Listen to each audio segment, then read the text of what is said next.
2. 삶의 자리와 정신의 양식.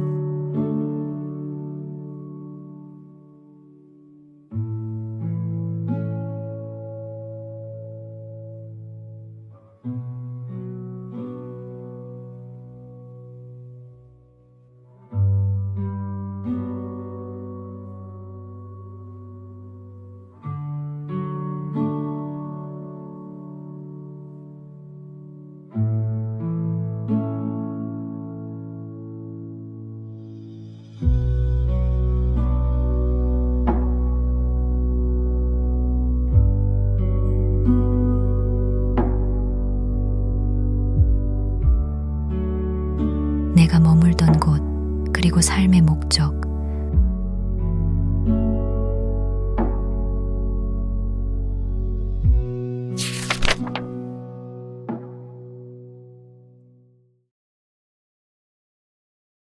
우리 인생의 어떤 시기에는 모든 장소가 집을 지을 만한 후보지로 여겨지곤 합니다.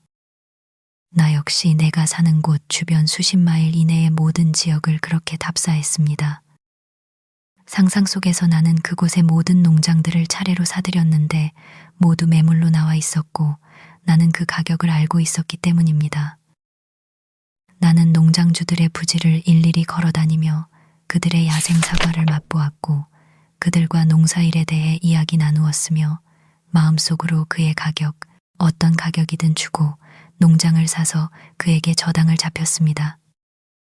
심지어 더 높은 가격을 매기기도 했고 등기 문서만 빼고 모든 것을 차지했습니다. 나는 수다 떠는 것을 무척 좋아하기 때문에 그의 말을 등기 문서로 삼았고 그 땅을 경작했을 뿐 아니라 어느 정도는 그 농장주도 경작했다고 믿으며 충분히 즐긴 후에는 그에게 계속 맡겨두고 떠났습니다. 이런 경험 덕분에 친구들은 나를 일종의 부동산 중개인으로 여길 자격을 얻었습니다.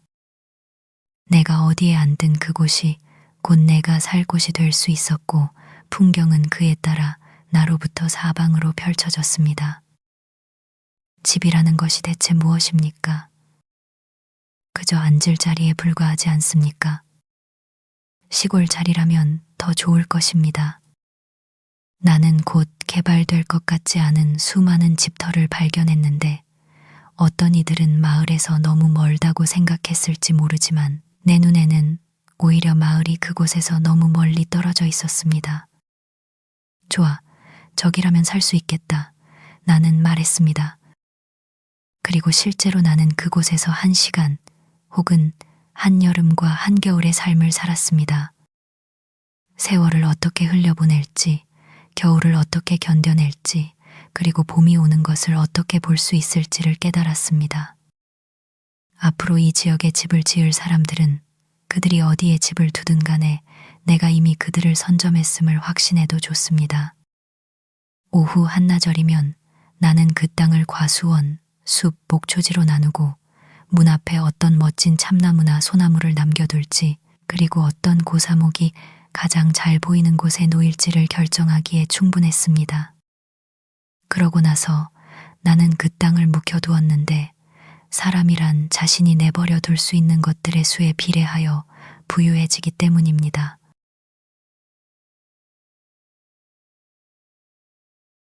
나의 상상력은 나를 너무나 멀리 데려가서 심지어 몇몇 농장의 구매 우선권을 거절하는 지경에까지 이르렀습니다. 내가 원했던 것은 오직 그 거절권뿐이었습니다. 나는 실제로 소유함으로써 손해를 보는 일은 결코 없었습니다. 실제 소유에 가장 가까이 갔던 것은 내가 할로웰 농장을 샀을 때였는데 그때 나는 씨앗을 분류하기 시작했고 농사에 쓰거나 농장을 떠날 때 짐을, 나를 손수레를 만들 재료를 모았습니다. 하지만 주인이 내게 등기 문서를 넘겨주기도 전에 그의 아내가 모든 남자에게는 그런 아내가 있지요. 마음을 바꿔 농장을 계속 소유하고 싶어 했고 그는 나에게 $10를 주며 나를 놓아달라고 제안했습니다. 솔직히 말해서 그때 나에게는 세상에 단 10센트밖에 없었고 내가 10센트를 가진 사람인지 농장을 가진 사람인지, 10달러를 가진 사람인지, 아니면 이 모든 것을 가진 사람인지를 내 산수 실력으로는 도저히 알 수 없었습니다.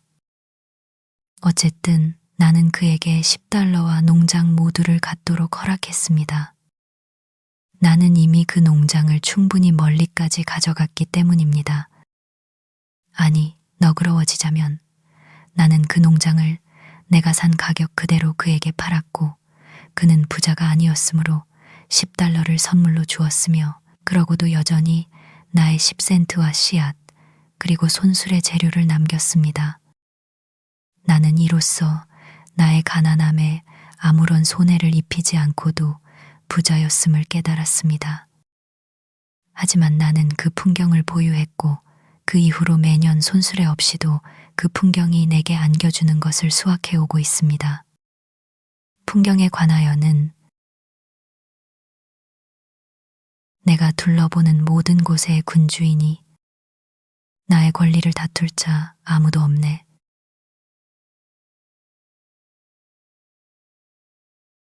나는 시인이 한 농장의 가장 가치 있는 부분을 충분히 즐기고 떠나는 것을 자주 보았지만, 성미 까다로운 농장주는 그저 몇 개의 야생 사과만 얻어갔다고 생각했습니다. 왜냐하면 시인이 그의 농장을 시로 읊어 가장 놀라운 종류의 보이지 않는 울타리를 쳐놓고 완전히 가두어버리고 젖을 짜고 크림을 걷어내어 모든 것을 취했으며, 농부에게는 탈지유만 남겼다는 것을 그 주인은 수년간 알지 못하기 때문입니다.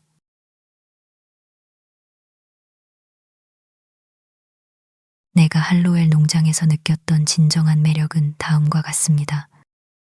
마을에서 약 2마일, 가장 가까운 이웃집에서 반마일 떨어져 있고 넓은 밭으로 큰 길과 분리되어 있는 완벽한 은둔성이었습니다. 소유주는 봄철 서리로부터 보호해 준다고 말했던 강가와의 경계도 있었지만 그것은 내게 아무 상관이 없었습니다. 회색 빛을 띠고 폐허 같은 상태의 집과 헛간, 그리고 허물어진 울타리도 매력적이었는데, 이는 나와 이전 거주자 사이에 어떤 간격을 만들어 주었기 때문입니다. 토끼가 갉아먹은 속이 비고 이끼 덮인 사과나무들은 내가 어떤 이웃을 갖게 될지를 보여주었습니다. 하지만 무엇보다도 내 어린 시절 강을 거슬러 오를 때 집이 붉은 단풍나무 숲 뒤에 숨겨져 있었고, 그 사이로 집 지키는 개의 짖는 소리를 들었던 기억이 가장 좋았습니다.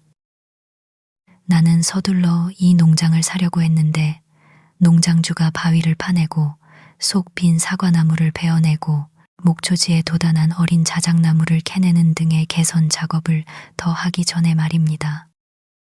이러한 이점들을 누리기 위해 나는 아틀라스처럼 세상을 어깨에 메고 그가 받은 보상은 듣지 못했지만 농장을 경영할 준비가 되어 있었는데, 이는 오직 그 대가를 지불하고 내가 그 소유물을 방해받지 않고 갖기 위함 외에는 다른 동기나 변명이 없었습니다.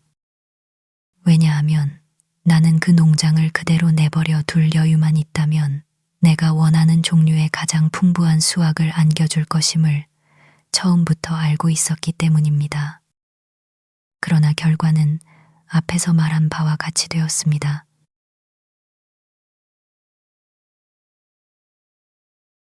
따라서 대규모 농사에 관하여 내가 말할 수 있는 모든 것은 나는 항상 밭은 갖고 왔지만 씨앗은 이미 준비되어 있었다는 것입니다. 많은 이들은 씨앗이 오래될수록 더 좋아진다고 생각합니다. 시간이 좋은 것과 나쁜 것을 가려낸다는 데는 의심의 여지가 없으며, 마침내 내가 씨앗을 심을 때 실망할 가능성은 줄어들 것입니다. 하지만 나는 동료들에게 단 한 번만 말해두고 싶습니다. 가능한 한 오랫동안 자유롭고 구속되지 않은 채로 사십시오. 당신이 농장에 구속되든 아니면 카운티 감옥에 구속되든 별 차이가 없습니다.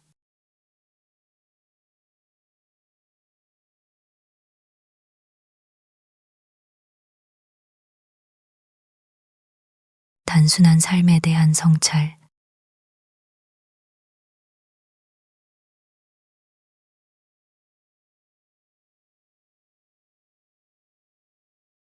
나의 경작자 역할을 하는 옛 카토의 농사에 관하여 에는 이런 말이 있습니다. 내가 본 유일한 번역은 이 구절을 완전히 헛소리로 만들어 놓았지만 농장을 얻을 생각이라면 탐욕스럽게 사지 않도록 마음속에 새겨라. 그리고 그것을 둘러보는 수고를 아끼지 말고 단 한 번만 돌아보는 것으로 충분하다고 생각하지 마라. 더 자주 갈수록 그곳이 좋다면 더 마음에 들 것이다. 나는 탐욕스럽게 사지 않고 사는 동안 계속해서 그 주변을 돌고 돌아다닐 것이며 마침내 그곳이 나를 더 기쁘게 할 수 있도록 내가 먼저 그 안에 묻힐 것입니다.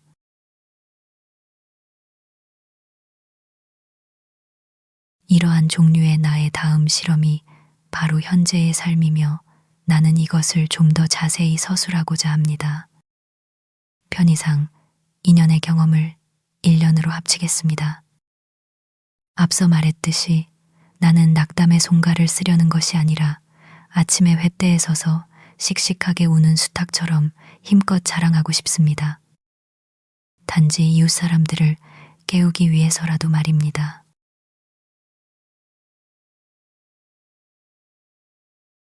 내가 처음 숲속의 거처를 정하고 밤낮을 그곳에서 보내기 시작했을 때 우연히 1845년 7월 4일 독립기념일이었습니다. 나의 집은 겨울을 위해 완성된 상태가 아니었습니다. 회반죽을 바르거나 굴뚝이 없이 비를 막아주는 정도에 불과했고 벽은 거칠고 비바람에 얼룩진 널빤지로 되어 있었으며 틈이 넓어서 밤에는 서늘했습니다.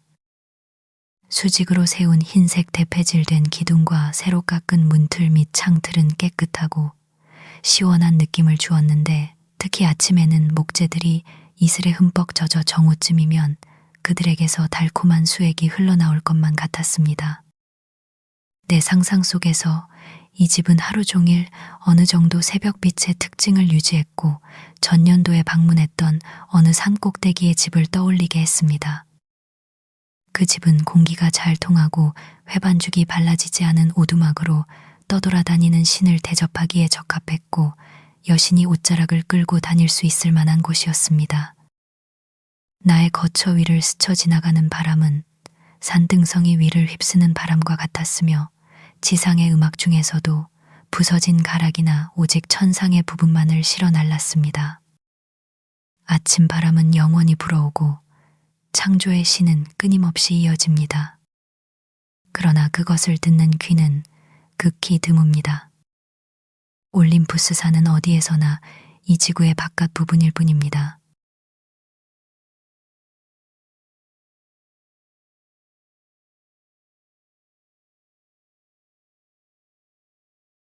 깨어있는 삶과 단순함.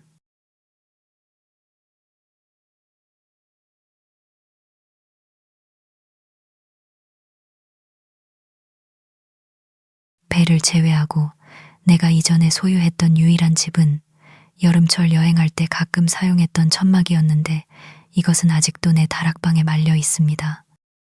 하지만 배는 이리저리 주인을 옮겨 다니다가 시간의 물줄기를 따라 흘러가 버렸습니다.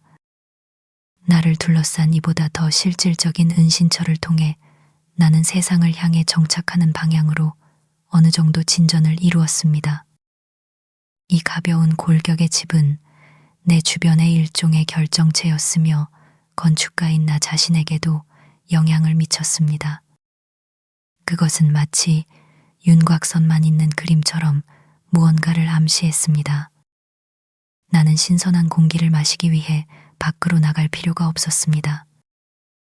왜냐하면 내부의 공기는 신선함을 전혀 잃지 않았기 때문입니다.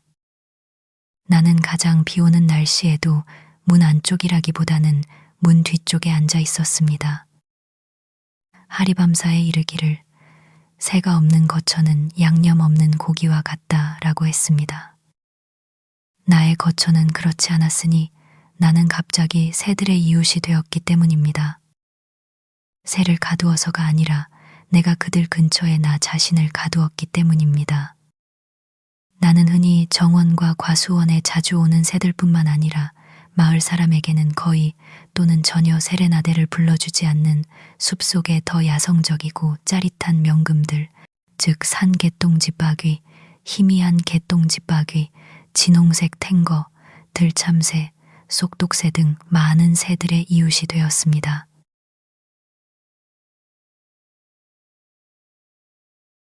나는 콩코드 마을 남쪽으로 약 1마일 반 떨어진 마을보다 약간 높은 곳에 있는 작은 연못의 기점에 자리 잡았습니다. 콩코드와 링컨 사이에 걸쳐 있는 넓은 숲의 한가운데였고 우리에게 유일하게 유명한 전장인 콩코드 전투지에서는 남쪽으로 약 2마일 떨어진 곳이었습니다. 그러나 나는 숲속의 낮은 곳에 있었기 때문에 반마일 떨어진 맞은편 길은 다른 곳들과 마찬가지로 숲으로 덮인 그곳이 나의 가장 먼 지평선이었습니다. 첫 일주일 동안 연못을 내다볼 때마다 그것은 산비탈 높은 곳에 있는 작은 산정 호수처럼 느껴졌는데 그 바닥이 다른 호수들의 수면보다 훨씬 높은 곳에 있는 것 같았습니다. 해가 솟아오르면 나는 연못이 밤새 덮고 있던 안개옷을 벗어 던지는 것을 보았고 이따금씩 부드러운 잔물결이나 매끄러운 수면이 서서히 드러났습니다.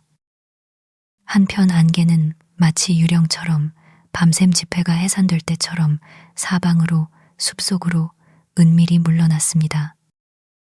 심지어 이슬도 평소보다 늦게까지 나무에 매달려 있는 듯 했는데 마치 산비탈에서처럼 말입니다.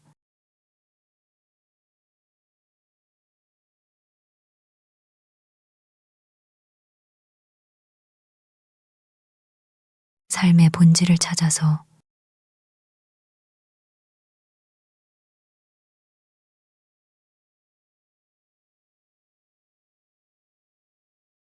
내가 숲으로 간 것은 의식적으로 살기 위해서였습니다. 삶의 가장 본질적인 사실들만을 정면으로 마주하고 삶이 나에게 무엇을 가르쳐 줄 수 있는지 배우려 했으며 그리고 죽음에 이르렀을 때 내가 살지 못했음을 깨닫지 않기 위해서였습니다. 나는 삶이 아닌 것을 살고 싶지 않았습니다. 삶은 매우 소중하기 때문입니다. 또한 완전히 필요하지 않다면 체념을 실천하고 싶지도 않았습니다. 나는 깊이 살고 싶었고 삶의 모든 골수를 빨아내고 싶었으며 삶이 아닌 모든 것을 물리치기 위해 굳건하고 스파르타인답게 살고 싶었습니다. 넓은 띠를 베어내고 바짝 깎아내려 삶을 한쪽 구석으로 몰아넣고 가장 낮은 항으로 축소시키려 했습니다. 그리고 만약 그것이 비열하다는 것으로 판명된다면 그 비열함의 전부와 진정한 모습을 파악하여 세상에 공표할 것이며 만약 그것이 숭고하다면 경험을 통해 그것을 알고 다음 여정에서 진정한 설명을 할 수 있게 되기를 원했습니다. 대부분의 사람들은 삶이 악마의 것인지 신의 것인지에 대해 이상한 불확실성 속에 있는 듯하며 이곳에서 인간의 궁극적인 목적은 하나님을 영화롭게 하고 영원히 그를 즐거워하는 것이라고 다소 성급하게 결론지었습니다.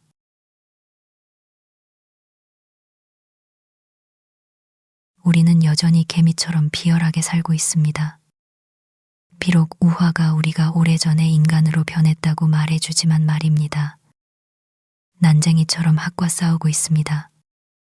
그것은 오류 위에 또 다른 오류가, 누더기 위에 또 다른 누더기가 덧대어진 것이며 우리의 가장 훌륭한 미덕은 불필요하고 피할 수 있는 비참함 때문에 생겨납니다.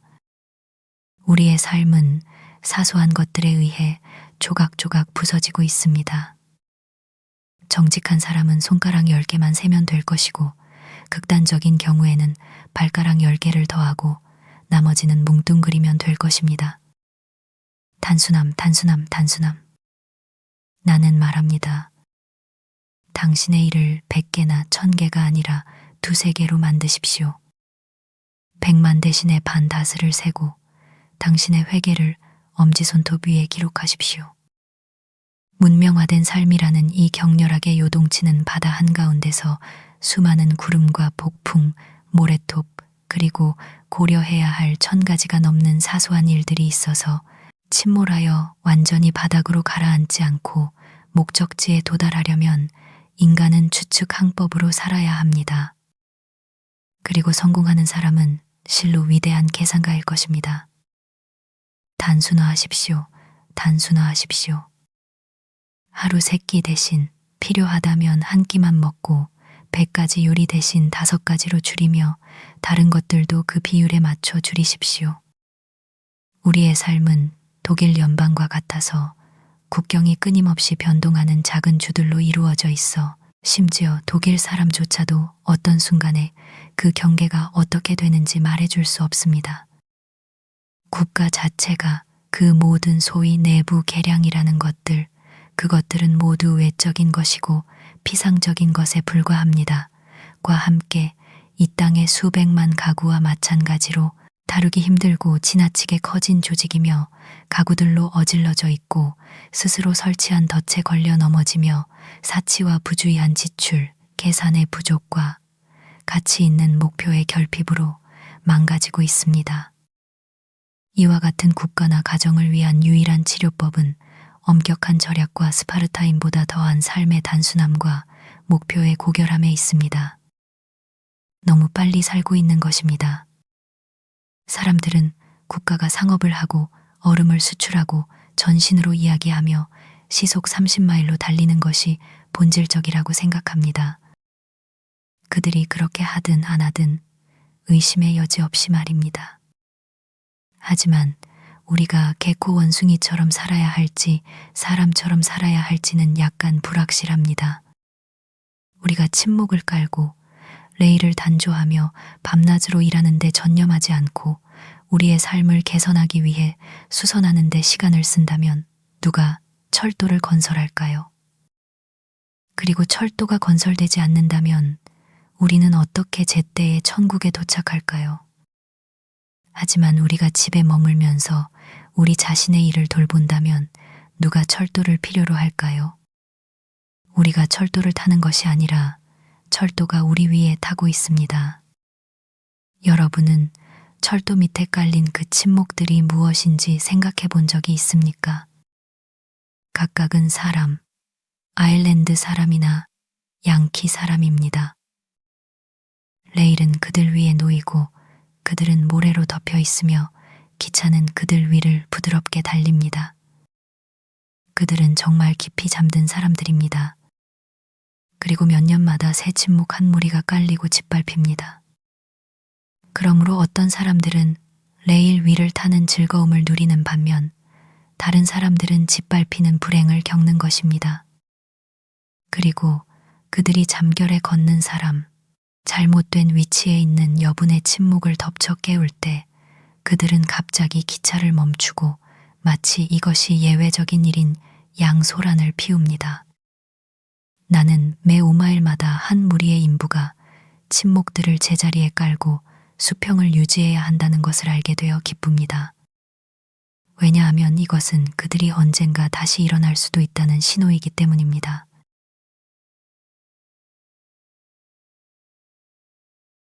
우리는 왜 그렇게 서두르며 삶을 낭비하며 살아야 합니까?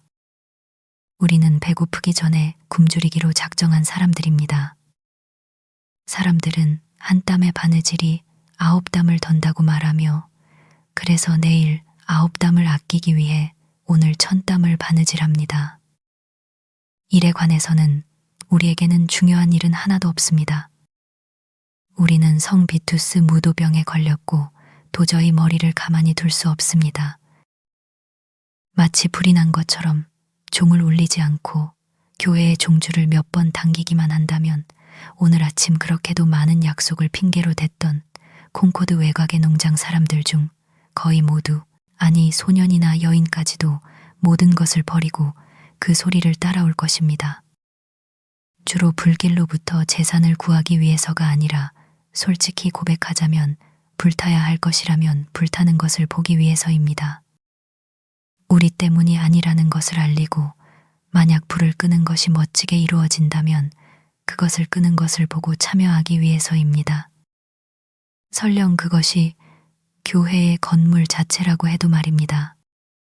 저녁 식사 후 반시간 낮잠을 자는 사람도 깨어나면 고개를 들고 무슨 새로운 소식이 있습니까? 라고 묻습니다. 마치 나머지 인류가 그의 경계병이라도 된 것처럼 말입니다. 어떤 사람들은 반시간마다 깨워달라고 지시하는데 의심할 여지 없이 다른 목적은 없으며 그리고 나서 그 대가로 자신이 꾼 꿈 이야기를 해줍니다.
하룻밤 잠을 자고 나면 뉴스는 아침 식사만큼이나 필수적인 것입니다. 이 지구상의 어느 곳에서든 한 사람에게 일어난 새로운 일이라면 무엇이든 말씀해 주십시오. 그리고 그는 커피와 롤빵을 먹으며 오늘 아침 워치토강에서 한 남자가 누나를 도려내어졌다는 기사를 읽습니다. 그러는 동안에도 자신은 이 세상의 어둡고 수심 깊은 맘모스 동굴에 살고 있으며 스스로는 눈의 흔적만을 가지고 있다는 것을 꿈에도 생각하지 못합니다.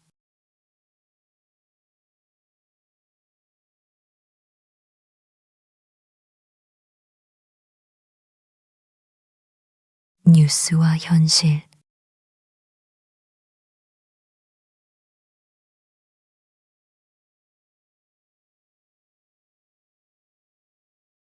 나로서는 우체국 없이도 쉽게 살 수 있습니다. 그곳을 통해 전달되는 중요한 통신은 거의 없다고 생각합니다. 비판적으로 말하자면 나는 평생 동안 우편 요금만큼의 가치가 있는 편지를 한두 통 이상 받아본 적이 없습니다. 이 글은 몇 년 전에 썼습니다. 페니 우편은 일반적으로 사람들이 그의 생각을 묻는 농담에 안전하게 제공되고 나는 그 페니를 진지하게 그에게 제공하는 제도입니다. 그리고 나는 신문에서 기억할 만한 뉴스를 읽어본 적이 없다고 확신합니다. 한 남자가 강도를 당했거나 살해당했거나 사고로 죽었거나 한 집이 불탔거나 한 척의 배가 난파되었거나 한 척의 증기선이 폭발했거나 서부 철도에서 한 마리의 소가 치였거나 한 마리의 미친 개가 죽었거나 겨울에 메뚜기 떼가 나타났다는 기사를 읽는다면 우리는 다른 기사를 읽을 필요가 없습니다. 하나면 충분합니다. 당신이 그 원리를 알고 있다면 무수히 많은 사례와 적용에 대해 왜 신경을 써야 합니까? 철학자에게 이른바 모든 뉴스는 잡담이며 그것을 편집하고 읽는 사람들은 차를 마시는 늙은 부인들에 불과합니다. 그럼에도 불구하고 이 잡담에 탐욕스러운 사람이 적지 않습니다. 지난번에는 마지막으로 도착한 해외 뉴스를 알기 위해 한 사무실로 너무 많은 사람들이 몰려들어 그 건물의 커다란 판유리 여러 장이 압력으로 깨졌다고 들었습니다. 나는 진정으로 재치 있는 사람이라면 1년, 아니 12년 전에 충분히 정확하게 써낼 수 있는 뉴스라고 생각합니다. 예를 들어 스페인에 관해서는 돈 카를로스와 인판타, 돈 페드로, 그리고 세비야와 그라나다를 적절한 비율로 때때로 던져 넣는 방법을 알고 있다면 내가 신문을 봤을 때 이후로 이름이 약간 바뀌었을 수도 있지만 다른 즐길 거리가 없을 때 투우를 제공한다면 그것은 문자 그대로 사실일 것이며 신문에 실린 가장 간결하고 명료한 보도만큼이나 스페인의 정확한 상황이나 몰락 상태에 대한 좋은 인상을 줄 것입니다. 그리고 영국에 관해서는 그쪽에서 온 마지막으로 의미 있는 뉴스 조각은 1649년의 혁명이었을 것입니다. 그리고 당신이 평균적인 해의 작황 역사를 알았다면, 당신의 사색이 단지 금전적인 성격이 아니라면 다시는 그 일에 주의를 기울일 필요가 없습니다. 신문을 거의 보지 않는 사람의 판단에 따르면 프랑스 혁명을 제외하고도 외국에서는 결코 새로운 일은 일어나지 않습니다.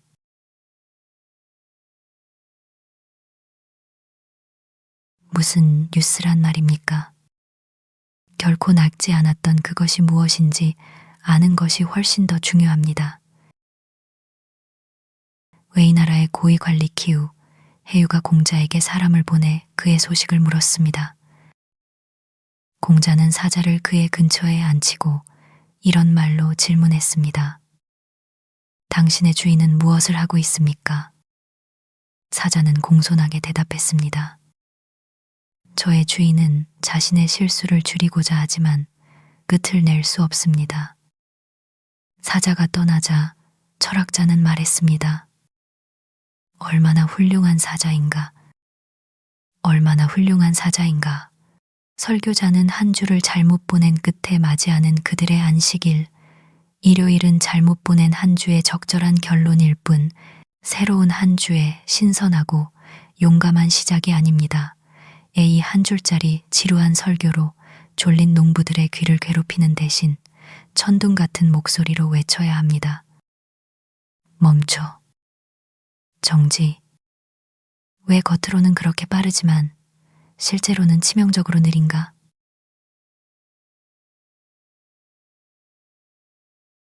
속임수와 망상이 가장 건전한 진리로 존중받는 반면 현실은 환상적입니다. 만약 사람들이 오직 현실만을 꾸준히 관찰하고 스스로 속임을 당하지 않는다면 우리가 아는 것들과 비교했을 때 삶은 동화나 아라비안 나이츠와 같을 것입니다. 우리가 필연적이고 존재할 권리가 있는 것만을 존중한다면 음악과 시가 거리를 따라 울려 퍼질 것입니다. 우리가 서두르지 않고 지혜로울 때 우리는 위대하고 가치 있는 것들만이 영구적이고 절대적인 존재를 갖는다는 것을 깨닫습니다. 사소한 두려움과 사소한 쾌락은 현실의 그림자에 불과합니다.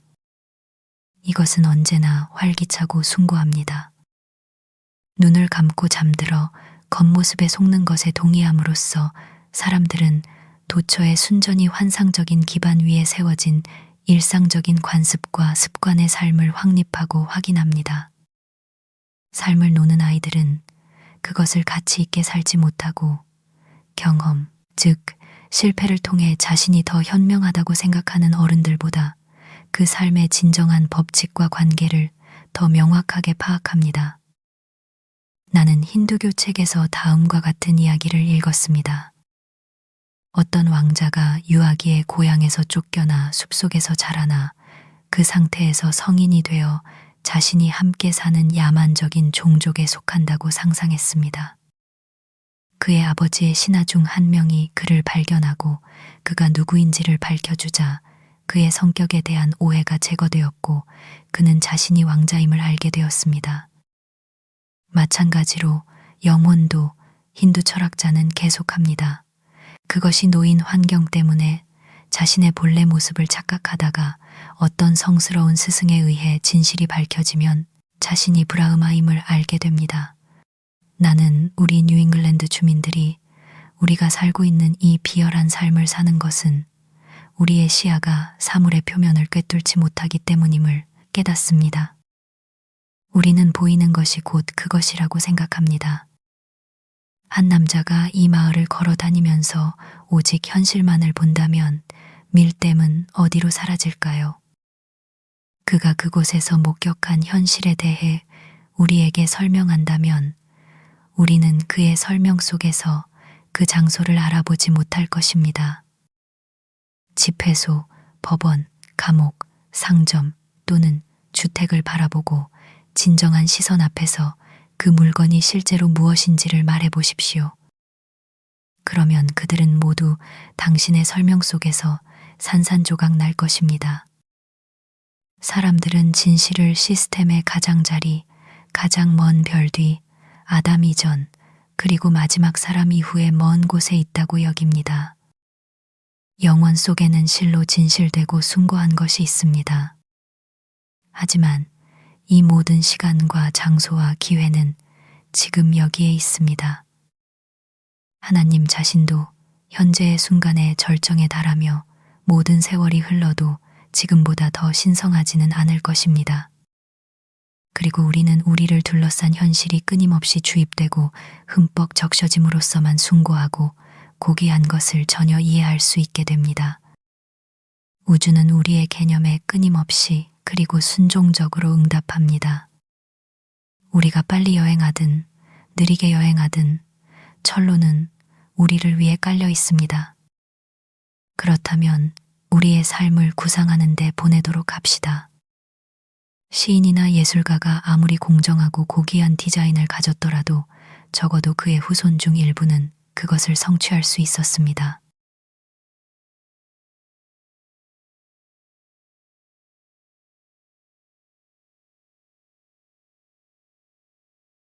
삶의 나침반, 현실.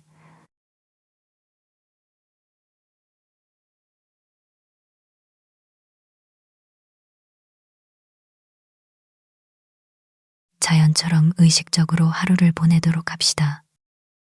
그리고 레일 위에 떨어지는 모든 호두 껍데기나 모기의 날개에 의해 궤도를 이탈하지 않도록 합시다. 일찍 일어나서 단식을 하거나 아침 식사를 하되 부드럽게 그리고 동요 없이 하도록 합시다.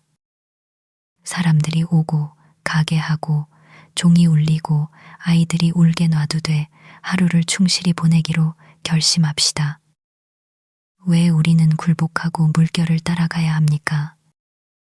정오의 얕은 곳에 위치한 저녁 식사라는 무시무시한 급류와 소용돌이에 의해 뒤집히거나 압도당하지 않도록 합시다. 이 위험을 이겨내면 안전합니다. 왜냐하면 나머지 길은 내리막길이기 때문입니다. 긴장을 풀지 않고 아침의 활력으로 율리시스처럼 돛대에 묶인 채 다른 곳을 바라보며 그것을 지나쳐 항해하십시오. 기차가 휘파람을 분다면 그 수고에 목이 쉴 때까지 불게 놔두십시오. 종이 울린다면 왜 우리가 달려가야 합니까? 우리는 그 음악이 어떤 종류인지 생각해 볼 것입니다. 우리 자신을 안정시키고 지구를 덮고 있는 의견, 편견, 전통, 망상, 겉모습이라는 충적층을 뚫고 파리, 런던, 뉴욕, 보스턴, 콩코드, 교회, 국가, 시, 철학, 종교를 관통하여 단단한 바닥과 제자리에 있는 바위에 도달할 때까지 우리의 발을 아래로 박아넣고 노력합시다. 그것을 우리는 현실이라고 부를 수 있고 이것이 바로 그것이다, 틀림없다라고 말할 수 있습니다. 그런 다음 버팀목을 가지고 홍수와 서리와 불 아래에 벽이나 국가를 세우거나 가로등을 안전하게 세울 수 있는 곳 또는 아마도 게이지를 나일강의 수위를 재는 나일로미터가 아닌 현실계를 설치하여 미래 세대가 때때로 얼마나 깊은 속임수와 겉모습의 홍수가 모였었는지를 알 수 있도록 합시다. 만약 당신이 사실을 바로 앞에 얼굴을 맞대고 정면으로 선다면 그것이 마치 만곡도처럼 양쪽 표면에서 태양이 희미하게 빛나는 것을 볼 것이고 그 달콤한 날이 당신의 심장과 골수를 꿰뚫고 나누는 것을 느낄 것입니다. 그렇게 당신은 당신의 필멸의 경력을 행복하게 마칠 것입니다. 삶이든 죽음이든 우리는 오직 현실만을 갈망합니다. 우리가 정말로 죽어가고 있다면 목구멍에 딸랑거리는 소리를 듣고 사지의 차가움을 느끼도록 합시다. 우리가 살아있다면 우리의 일에 착수합시다.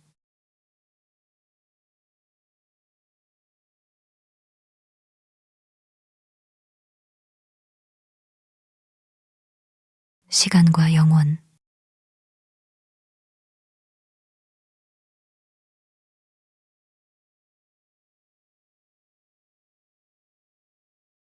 시간은 내가 낚시하러 가는 강물에 불과합니다. 나는 그 물을 마십니다. 하지만 마시는 동안 나는 모래 바닥을 보고 그것이 얼마나 얕은지 감지합니다. 그 얇은 물줄기는 흘러가지만 영혼은 남습니다. 나는 더 깊이 마시고 싶습니다. 바닥이 별들로 자갈 깔린 하늘에서 낚시하고 싶습니다. 나는 하나도 셀 수 없습니다. 나는 알파벳의 첫 글자도 모릅니다. 나는 내가 태어났던 날만큼 현명하지 못한 것을 항상 후회해 왔습니다. 지성은 식칼입니다.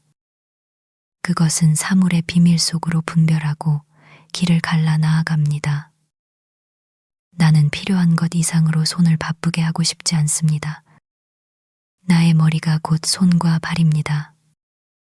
나는 나의 모든 최고의 능력들이 그 안에 집중되어 있다고 느낍니다.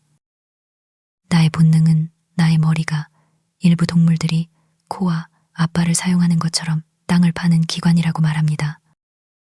그리고 그것으로 나는 이 언덕들을 뚫고 내 길을 채굴하고 파헤치고 싶습니다. 나는 가장 풍부한 광맥이 이 근처 어딘가에 있다고 생각합니다. 나는 수맥 탐지봉과 얇게 피어오르는 수증기로 그렇게 판단합니다. 그리고 여기서부터 채굴을 시작할 것입니다.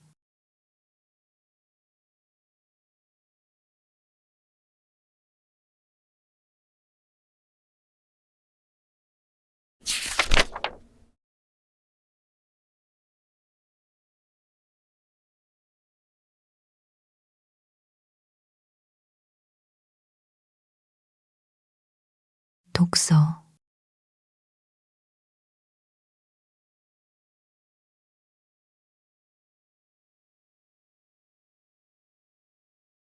자신이 추구하는 것을 좀 더 숙고해서 선택한다면 모든 사람들은 아마도 본질적으로 학도이자 관찰자가 될 것입니다. 왜냐하면 그들의 본성과 운명은 확실히 모두에게 똑같이 흥미롭기 때문입니다.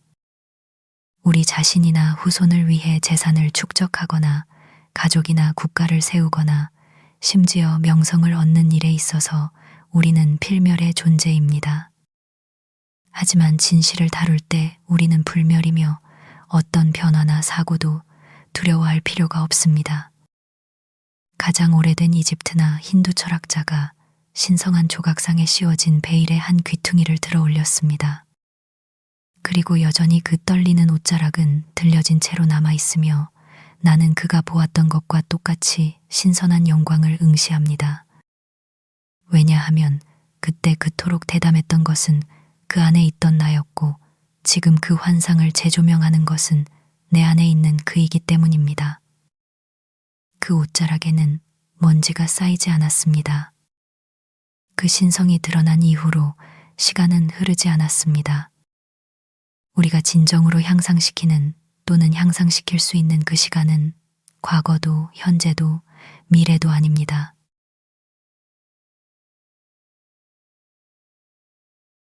나의 거처는 사색뿐만 아니라 진지한 독서를 하기에도 대학교보다 더 유리했습니다. 그리고 비록 내가 일반적인 순회 도서관의 범위를 벗어나 있었을지라도 나는 온 세상을 순환하는 책들, 문장들이 처음에는 나무 껍질에 쓰였고 이제는 때때로 리넨 종이에 복사될 뿐인 그 책들의 영향력 안에 이전보다 더 들어와 있었습니다. 시인 미르 카마르 우딘 마스트는 말합니다. 영적인 세계의 영역을 꿰뚫어 보기 위해 자리에 앉았을 때 나는 책들에서 이러한 이점을 얻었다네. 한 잔의 술에 취하는 것. 나는 비의적 교리의 술을 마셨을 때 이 즐거움을 경험했다네. 나는 여름 내내 호모의 일리아드를 내 탁자 위에 두었지만 그의 페이지는 가끔씩만 들여다보았습니다. 처음에는 집을 마무리하고 콩을 매야 했기 때문에 끊임없이 손으로 노동을 해야 했고 이로 인해 더 많은 공부는 불가능했습니다. 그럼에도 불구하고 나는 장래에 그러한 독서를 할 것이라는 기대로 자신을 지탱했습니다. 나는 일을 하는 틈틈이 한두 권의 얄팍한 여행서를 읽었는데 그러다가 그 행위가 나 자신을 부끄럽게 만들었고 나는 내가 살고 있는 곳이 대체 어디인가 하고 스스로에게 물었습니다.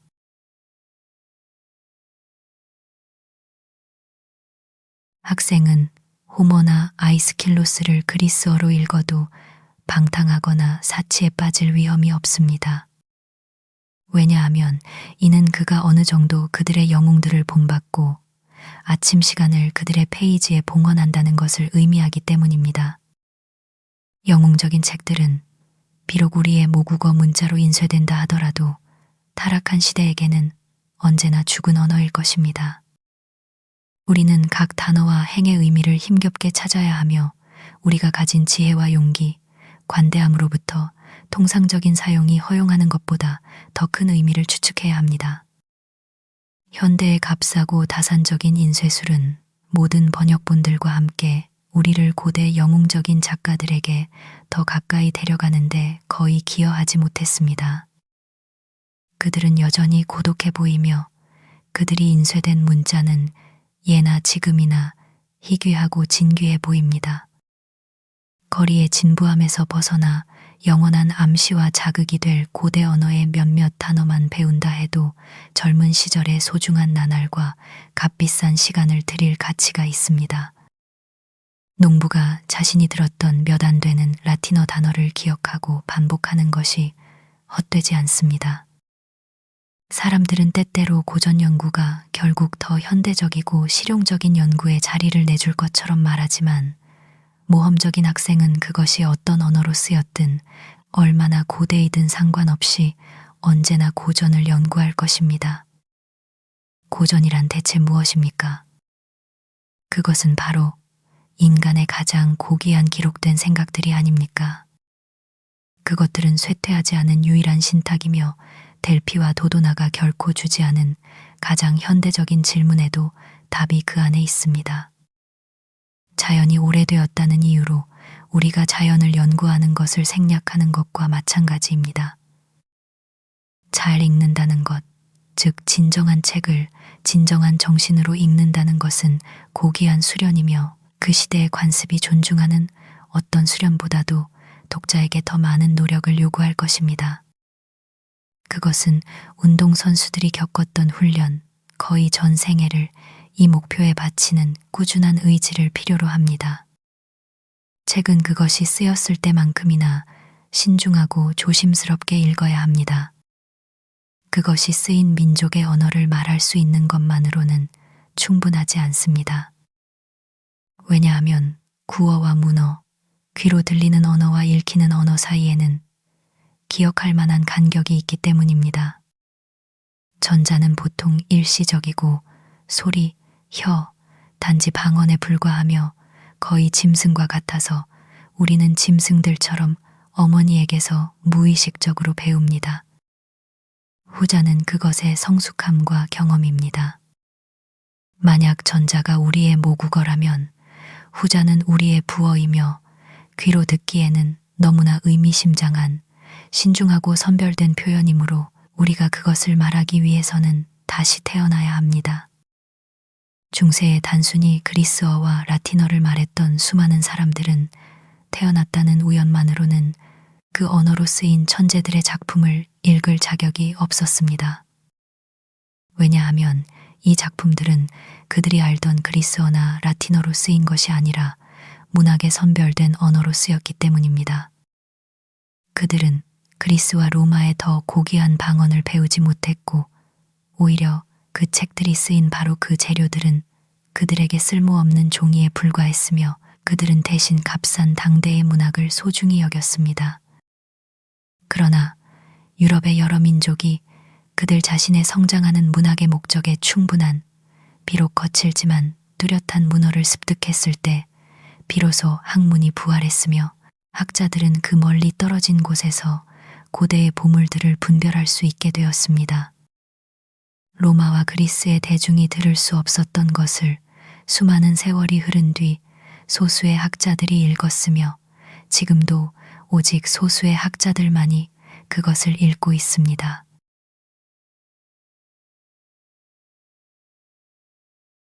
우리가 연설가의 때때로 터져나오는 웅변에 아무리 감탄한다 하더라도 가장 고귀한 기록된 말은 일반적으로 그 덧없는 구어보다 하늘의 궁창이 별들과 함께 구름 뒤에 있는 것처럼 훨씬 뒤에 있거나 위에 있습니다. 별들은 거기에 있습니다. 그리고 읽을 수 있는 사람들은 그것을 읽을 것입니다. 천문학자들은 영원히 그것들을 관찰하고 주석을 답니다. 그것들은 우리의 일상적인 대화나 수증기 같은 숨결처럼 증발물이 아닙니다. 광장에서 웅변이라고 불리는 것은 서재에서 보통 수사학임이 밝혀집니다. 연설가는 일시적인 상황의 영감에 굴복하여 그를 들을 수 있는 앞에 있는 군중에게 말합니다. 그러나 글을 쓰는 사람은 그의 더욱 한결같은 삶 자체가 그의 상황이며 연설가에게 영감을 주는 사건과 군중에 의해 정신이 산란해질 수도 있는 사람인데 그는 인류의 지성과 건강에 그리고 어떤 시대에서든 그를 이해할 수 있는 모든 이들에게 말합니다.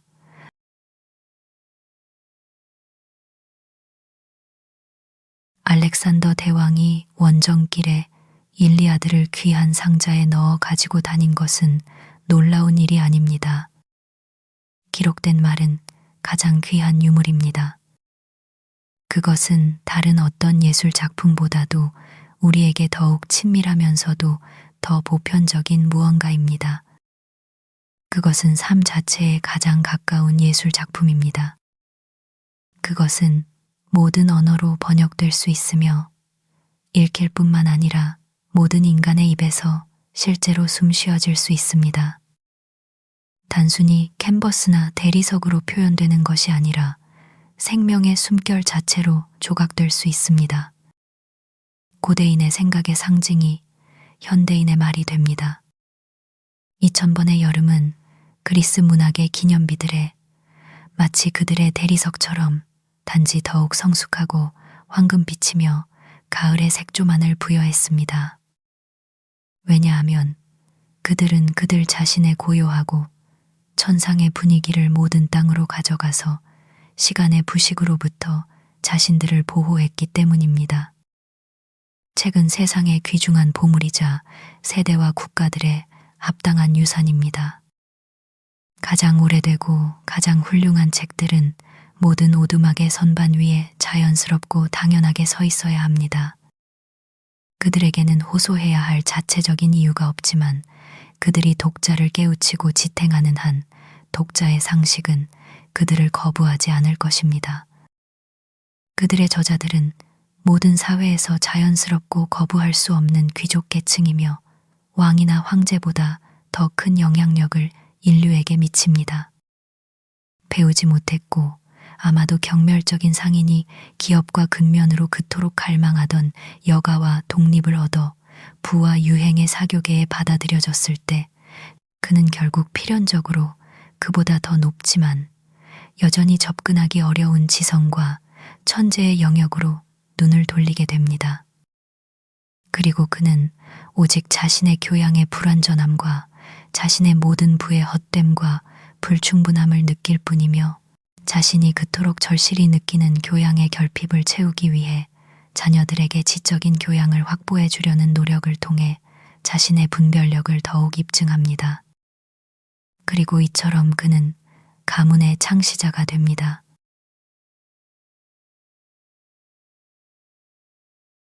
그것이 쓰인 언어로 고전을 읽는 법을 배우지 못한 사람들은 인류 역사에 대해 매우 불완전한 지식을 가질 수밖에 없습니다. 왜냐하면 우리의 문명 자체가 그러한 번역으로 간주될 수 있는 경우가 아니라면 그 어떤 현대어로도 그것들을 베낀 기록이 만들어진 적이 없다는 것은 주목할 만합니다. 호모는 아직 영어로 인쇄된 적이 없으며 아이스킬로스도 심지어 버질조차도 아침 자체만큼이나 세련되고 견고하게 완성되었으며 아름다운 작품들입니다. 왜냐하면 후대의 작가들은 그들의 천재성에 대해 우리가 무엇을 말하든 고대인들의 정교한 아름다움과 완성도 그리고 평생에 걸친 영웅적인 문학적 노력에 거의 또는 전혀 필적하지 못했기 때문입니다. 그들을 잊어야 한다고 말하는 사람들은 그들을 결코 알지 못했던 사람들 뿐입니다. 우리가 그들을 경청하고 감상할 수 있게 해줄 학식과 천재성을 갖추게 될 때 그들을 잊는 것은 충분히 빠를 것입니다. 우리가 고전이라고 부르는 이 유물들과 그보다 더 오래되었고 고전 이상이지만 훨씬 덜 알려진 여러 나라의 성서가 훨씬 더 축적될 때 바티칸이 베다와 젠다베스타와 성경, 호머와 단테와 셰익스피어로 가득 차고 다가올 모든 세기가 차례로 그들의 전리품을 세상의 광장에 기탁할 때 그 시대는 진정으로 풍요로워질 것입니다. 그러한 축적을 통해 우리는 마침내 천국을 오를 수 있기를 희망할 수 있습니다.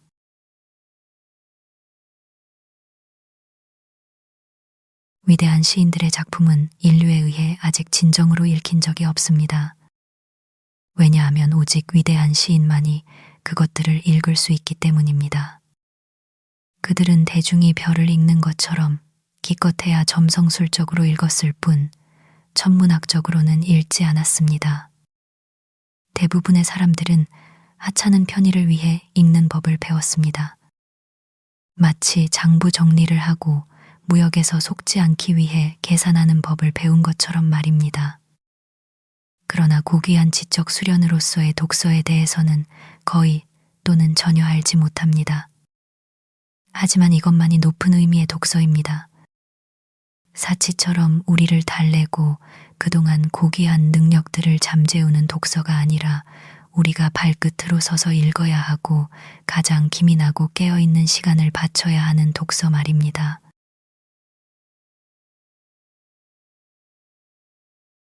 나는 우리가 글자를 배운 후에는 문학에서 가장 훌륭한 것을 읽어야 하며 평생 동안 가장 낮고 맨 앞자리에 앉아 4번째나 5번째 학급에서 아바, 아비나 한 음절 단어를 영원히 반복해서는 안 된다고 생각합니다. 대부분의 사람들은 읽거나 읽어주는 것을 듣고 아마도 한 권의 훌륭한 책, 즉 성경의 지혜에 의해 확신을 얻는다면 만족하고 나머지 삶은 이른바 쉬운 읽을거리 속에서 생기를 잃고 그들의 능력을 흩어버립니다. 우리의 순회 도서관에는 작은 읽을거리라는 제목의 여러 권짜리 책이 있는데 나는 그것이 내가 가본 적 없는 그 이름의 마을을 가리키는 것이라고 생각했습니다. 가마우지나 타조처럼 가장 배부른 식사 후에도 온갖 종류의 이런 것들을 소화할 수 있는 사람들이 있습니다. 왜냐하면 그들은 낭비되는 것을 용납하지 않기 때문입니다. 다른 사람들이 이 양식을 제공하는 기계라면 그들은 그것을 읽는 기계입니다.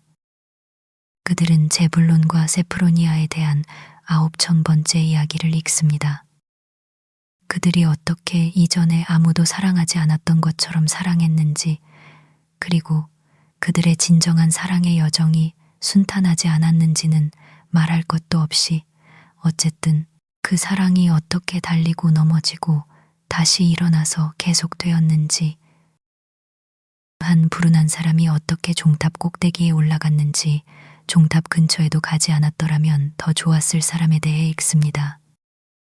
그러고 나서 불필요하게 그를 그곳에 올려놓고는 행복한 소설가는 온 세상 사람들이 모여서 그가 어떻게 다시 내려왔는지 오 세상에 듣도록 종을 울립니다. 나로서는 그들이 그 모든 보편적 소설 속의 야심찬 영웅들을, 옛날의 영웅들을 별자리 사이에 두었던 것처럼 사람 풍향계로 변형시키고 그들이 녹슬 때까지 그곳에서 빙빙 돌게 하고 정직한 사람들을 그들의 장난으로 귀찮게 하려고 전혀 내려오지 않게 하는 것이 더 낫다고 생각합니다. 다음에 소설가가 종을 울려도 나는 집회소가 불타 무너진다 해도 움직이지 않을 것입니다. 발끝 깡충 뛰기라는 중세 로맨스, 티틀, 톨탄의 저자가 월간으로 발행 예정, 대단한 인파, 한꺼번에 오지 마세요. 이 모든 것을 그들은 접시 같은 눈으로 고추선 원시적인 호기심으로 그리고 지치지 않는 모래주머니로 읽습니다. 그 주름은 아직도 날카롭게 할 필요가 없으며 마치 4살짜리 어린아이, 벤치에 앉은 아이라는 뜻과 신데렐라의 2센트짜리 금박 표지판을 읽는 것처럼 내가 보기에는 발음이나 억양, 강세에 있어서 아무런 향상도 없고 교훈을 추출하거나 삽입하는 능력도 더 나아지지 않습니다. 그 결과는 시력의 둔화, 생명순환의 정체, 그리고 모든 지적 능력의 일반적인 쇠약과 탈락입니다. 이러한 종류의 진저브레드는 거의 모든 오븐에서 순수한 밀이나 호밀 인디언 빵보다 더 열심히 매일 구워지며 더 확실한 시장을 찾습니다.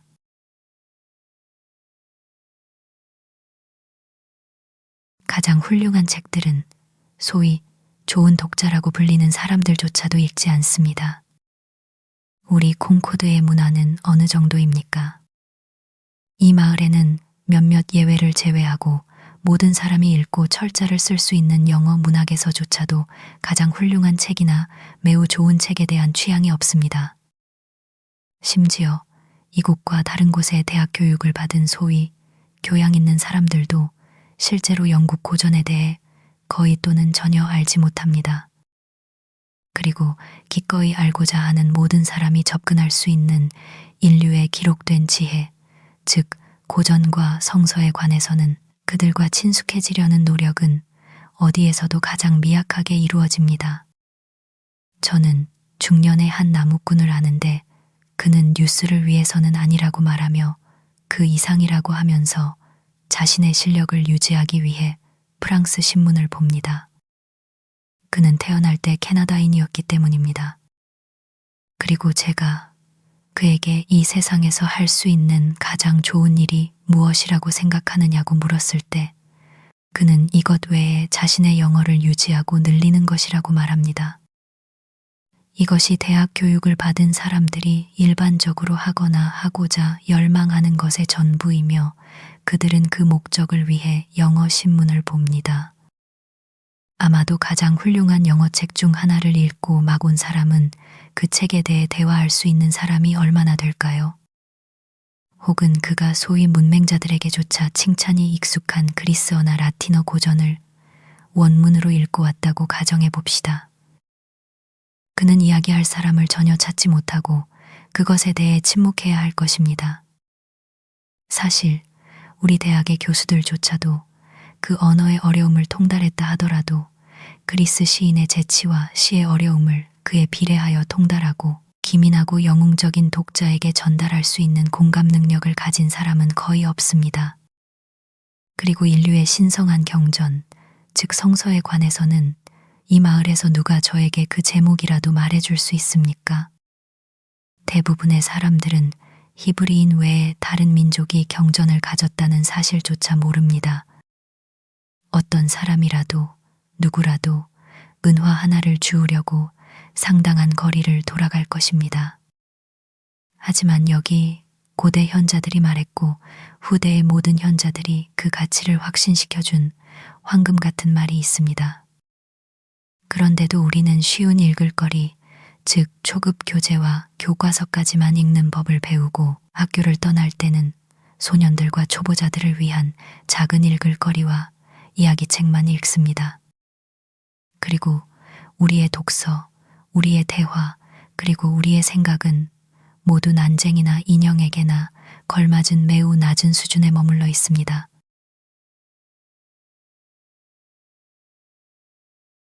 나는 우리 콩코드 땅이 배출한 사람들보다 더 현명한 사람들, 이곳에서는 그 이름조차 거의 알려지지 않은 사람들과 친해지기를 열망합니다.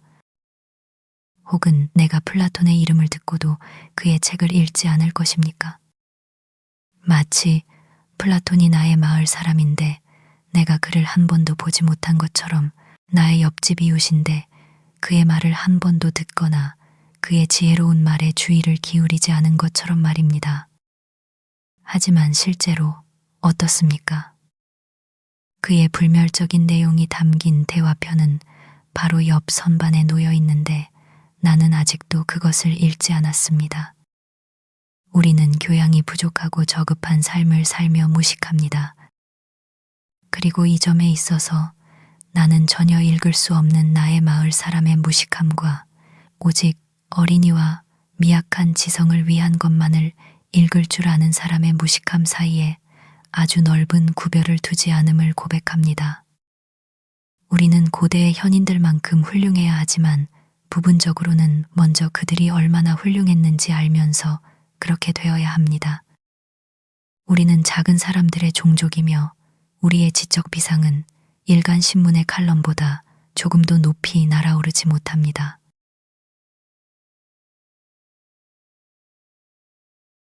모든 책이 독자만큼이나 지루한 것은 아닙니다. 아마도 우리의 상황에 정확히 부합하는 말들이 있을 것입니다. 우리가 정말로 듣고 이해할 수 있다면 그것들은 우리의 삶의 아침이나 봄보다 더 유익할 것이며 어쩌면 우리를 위한 사물의 모습에 새로운 면모를 부여할 수도 있을 것입니다. 얼마나 많은 사람이 책을 읽은 날을 자신의 삶의 새로운 시대로 삼았습니까? 우리의 기적을 설명하고 새로운 기적을 드러낼 책이 아마도 우리를 위해 존재할 것입니다. 현재는 말로 표현할 수 없는 것들을 우리는 어딘가에서 표현된 채로 발견할 수 있을 것입니다. 우리를 괴롭히고 혼란스럽게 하고 당황하게 하는 이와 똑같은 질문들은 차례로 모든 현자들에게 일어났습니다. 단 한 명도 빠지지 않았습니다. 그리고 각자는 자신의 능력에 따라 자신의 말과 삶으로 그것들에 답했습니다. 더욱이 지혜와 함께 우리는 관용을 배울 것입니다. 콩코드 외곽 농장의 고독한 고용된 일꾼이 자신의 두 번째 탄생과 특유의 종교적 경험을 가졌고 그의 믿음으로 인해 고요한 진지함과 배타성으로 내몰렸다고 믿고 있으며 그것이 진실이 아니라고 생각할 수도 있습니다. 하지만 조로아스터는 수천 년 전에 똑같은 길을 걸었고 똑같은 경험을 했습니다. 그러나 그는 현명했기 때문에 그것이 보편적임을 알았고 그에 따라 이웃들을 대했으며 심지어 사람들 사이에 예배를 발명하고 확립했다고 전해집니다. 그렇다면 그가 겸손하게 조로아스터와 교감하고 모든 현인들의 관용적인 영향력을 통해 예수 그리스도 자신과 교감하게 하고 우리 교회는 무시되게 합시다.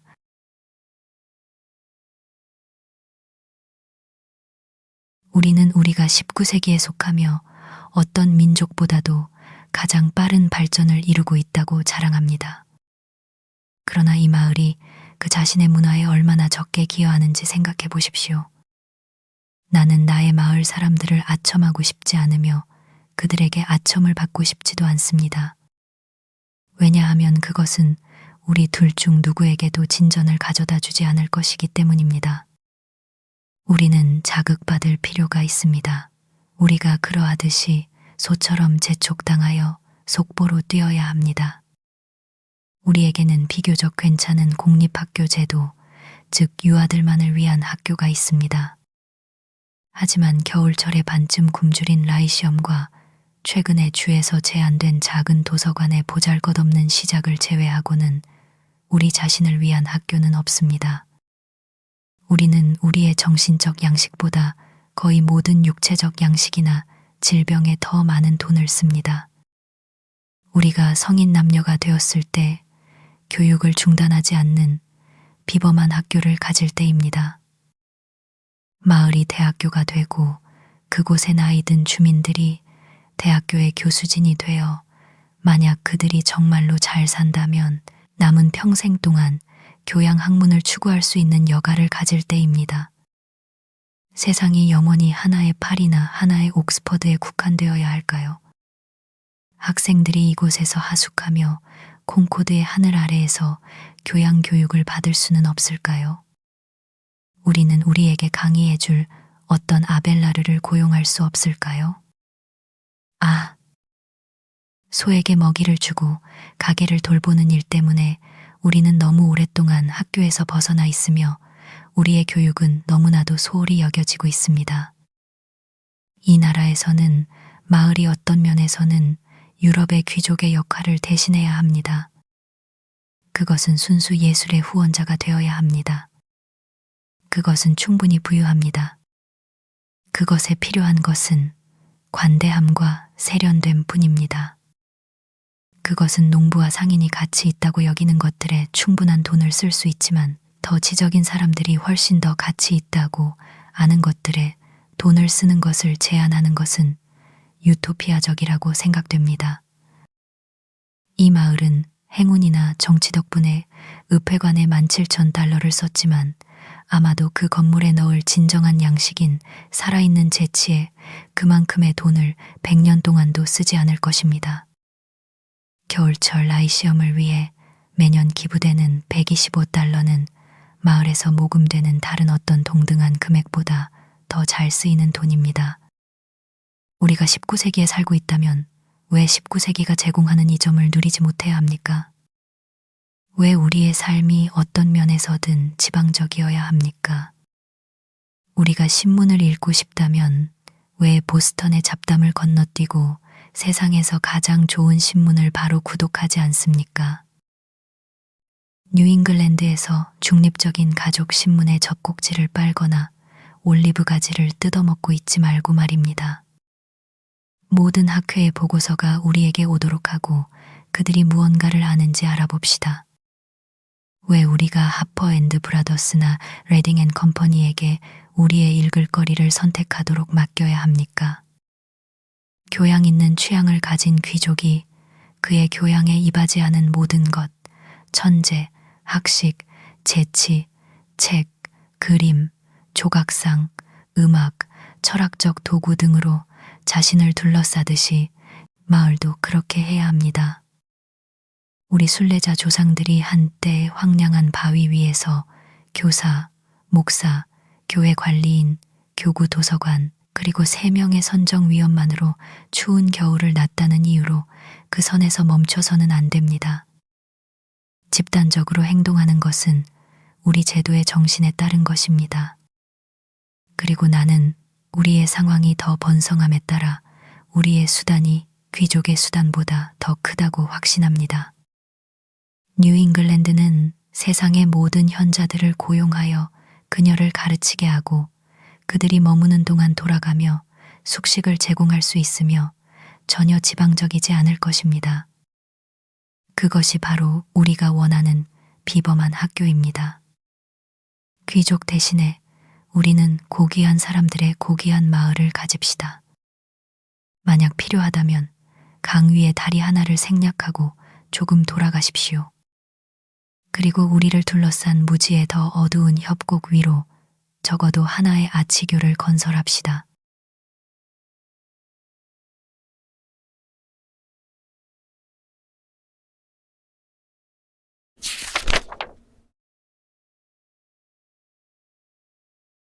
소리.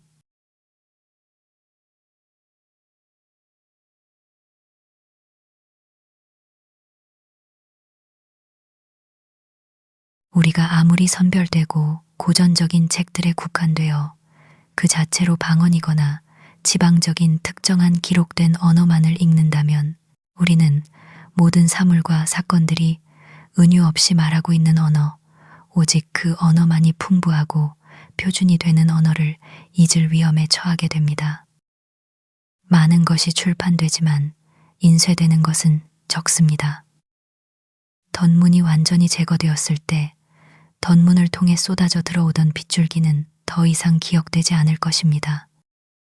어떤 방법이나 규율도 영원히 깨어있을 필요성을 대체할 수 없습니다.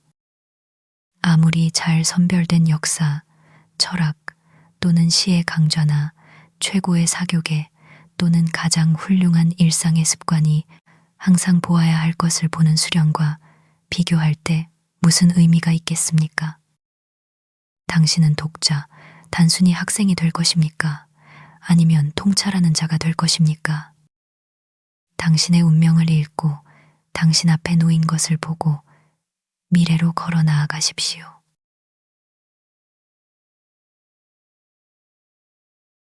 나는 첫 여름에는 책을 읽지 않았습니다.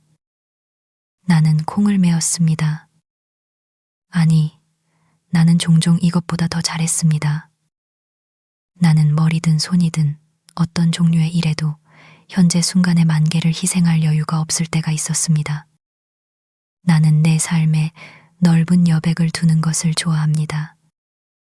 때때로 여름 아침, 늘 하던 대로 목욕을 한 후 나는 소나무와 히코리나무 그리고 불나무들 사이에 앉아 해 뜰 때부터 정오까지 햇볕 드는 문간에서 멍하니 명상에 잠겨 방해받지 않는 고독과 고요함 속에 머물렀습니다.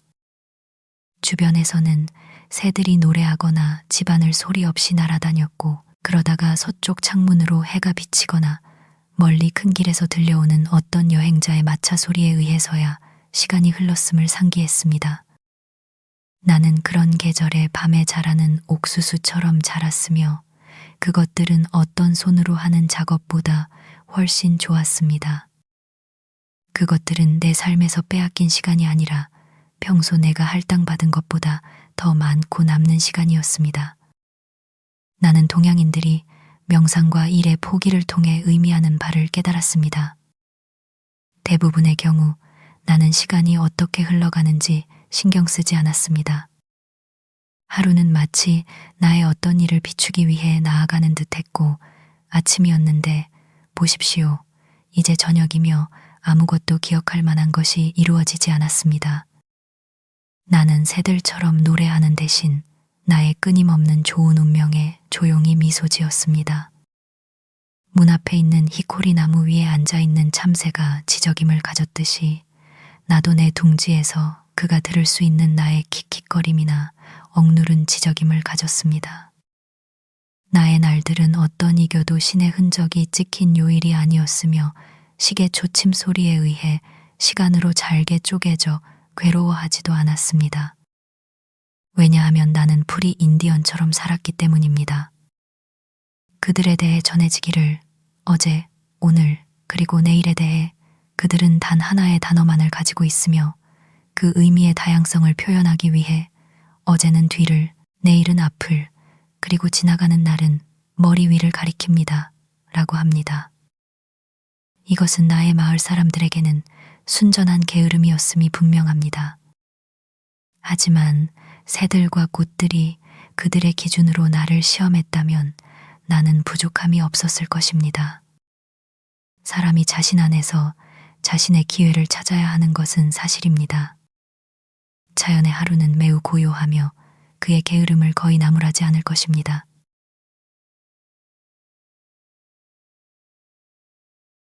나는 나의 생활 방식에서 적어도 한 가지 이점을 가졌습니다. 그것은 재미를 찾기 위해 바깥 세상, 사교계나 극장으로 눈을 돌려야 하는 사람들과 비교했을 때 나의 삶 자체가 나의 재미가 되었고 결코 새로움을 잃지 않았다는 것입니다. 그것은 여러 장면이 있는 끝없는 드라마였습니다.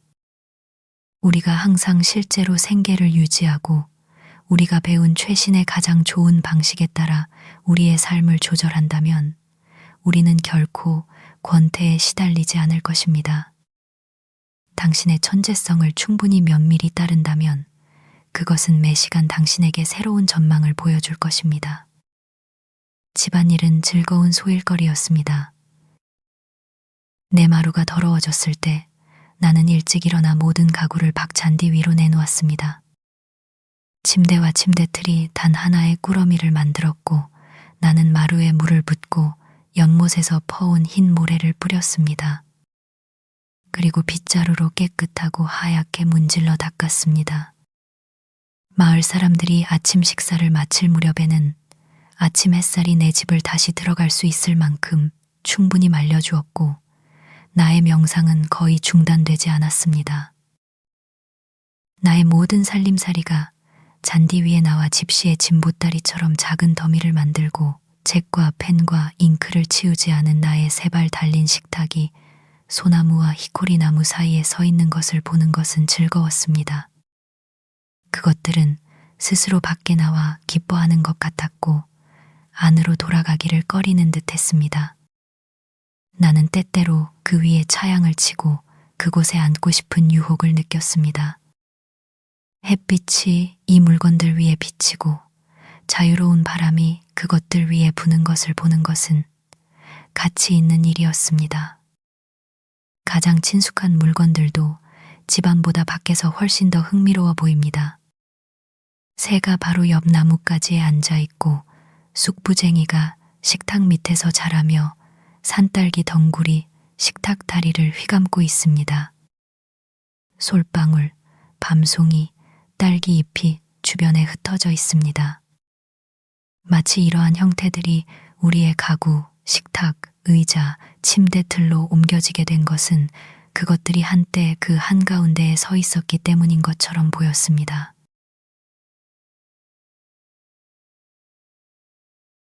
나의 집은 언덕 측면에 있었고 더 큰 숲의 바로 가장자리에 어린 피치 소나무와 히코리 나무 숲 한가운데에 있었습니다. 연못에서는 6줌 정도 떨어져 있었고 좁은 오솔길이 언덕 아래로 연못까지 이어졌습니다. 나의 앞마당에는 산딸기, 검은 딸기, 쑥부쟁이, 존스워트, 골든로드, 관목 참나무, 그리고 모래앵두, 블루베리, 그리고 땅콩이 자랐습니다. 5월 말경, 모래앵두는 짧은 줄기 주위에 원통형으로 배열된 섬세한 꽃 차례로 길가에 장식했습니다. 이 줄기들은 가을에 크고 예쁜 앵두의 무게로 휘어져 사방으로 빗줄기처럼 화환을 만들며 늘어졌습니다. 나는 그것들이 거의 맛이 없었지만 자연에 대한 예의로 맛을 보았습니다. 불나무는 내가 쌓은 둑을 뚫고 무성하게 자랐으며 첫 계절에 5, 6피트까지 자랐습니다. 그 넓은 긴 모양의 열대성 잎은 낯설었지만 보기 좋았습니다.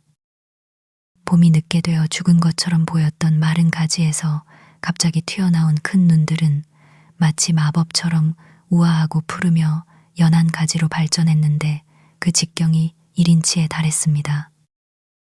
때로는 내가 창가에 앉아 있을 때 그것들이 너무 무심히 자라나 약한 마디에 부담을 주어 공기의 흐름이 전혀 없는데도 싱싱하고 연한 가지가 자신의 무게로 부러져 부채처럼 땅에 툭 떨어지는 소리를 들었습니다.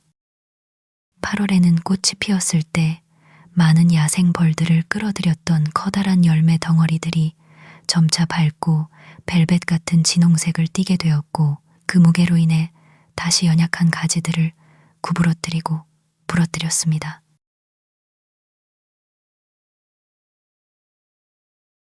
이 여름 오후에 내가 창가에 앉아 있을 때 매들이 내가 개가 난 땅 주변을 선회하고 있습니다. 두세 마리씩 내 시야를 가로질러 날아가거나 우리 집 뒤 흰 소나무 가지 위에 불안하게 앉아있는 야생 비둘기들의 소리는 공기에 목소리를 부여합니다. 물수리 한 마리가 연못의 유리 같은 수면에 잔물결을 만들며 물고기를 낚아올립니다. 밍크 한 마리가 문 앞에 내배서 슬쩍 나와 물가에서 개구리를 붙잡습니다. 사초는 이리저리 날아다니는 갈대 새들의 무게에 눌려 휘어지고 있습니다. 그리고 지난 30분 동안 나는 기차 소리를 들었습니다. 보스턴에서 시골로 여행객들을 실어 나르는 그 소리는 이제 사라졌다가 다시 되살아나기를 자고새의 날갯짓 소리처럼 반복합니다. 왜냐하면 나는 마을 동부에 있는 농부에게 맡겨졌다가 얼마 지나지 않아 도망쳐 집으로 돌아온 소년처럼 세상과 동떨어져 살지는 않았기 때문입니다. 그 소년은 발 뒤꿈치가 다 닳도록 지치고 향수병에 걸려 돌아왔습니다. 그는 그렇게 따분하고 외진 곳을 본 적이 없었고 사람들은 모두 떠났으며 휘파람 소리조차 들을 수 없었다고 했습니다. 나는 지금 매사 추세치에 그런 곳이 있을지 의문입니다. 진실로 우리 마을은 표적이 되었네. 저 빠르고 날카로운 철도의 화살에 그리고 우리의 평화로운 평야 위로 그 달래는 소리는 콩코드.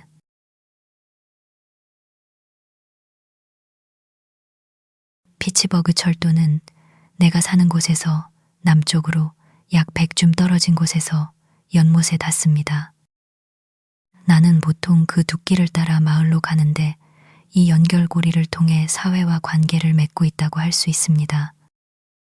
길 전체를 오가는 화물 열차의 사람들은 나를 자주 지나치기 때문에 마치 오래된 지인처럼 나에게 고개를 숙이고 겉보기에는 나를 직원으로 여깁니다. 나 역시 직원입니다. 나도 지구의 궤도 어딘가에서 선로 수리공이 되고 싶습니다.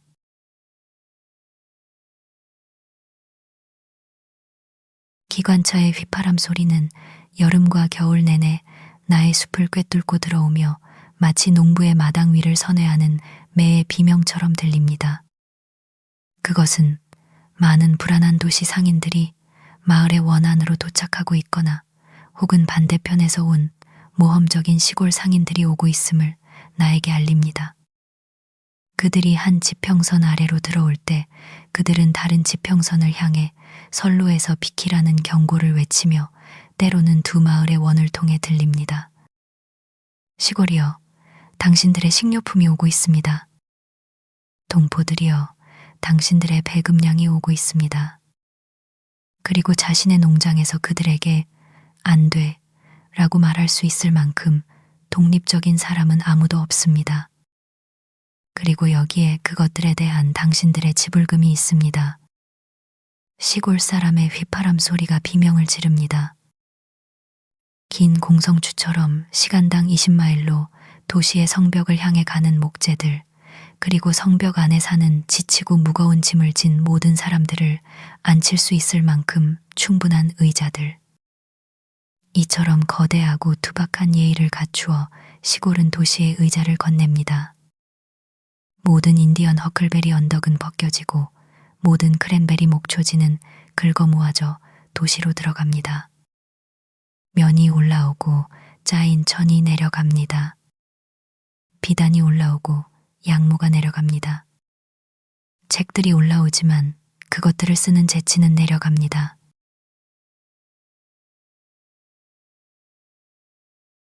나는 기관차가 끄는 기차를 만날 때 그것이 행성처럼 움직이거나 혹은 차라리 혜성처럼 움직인다고 생각합니다.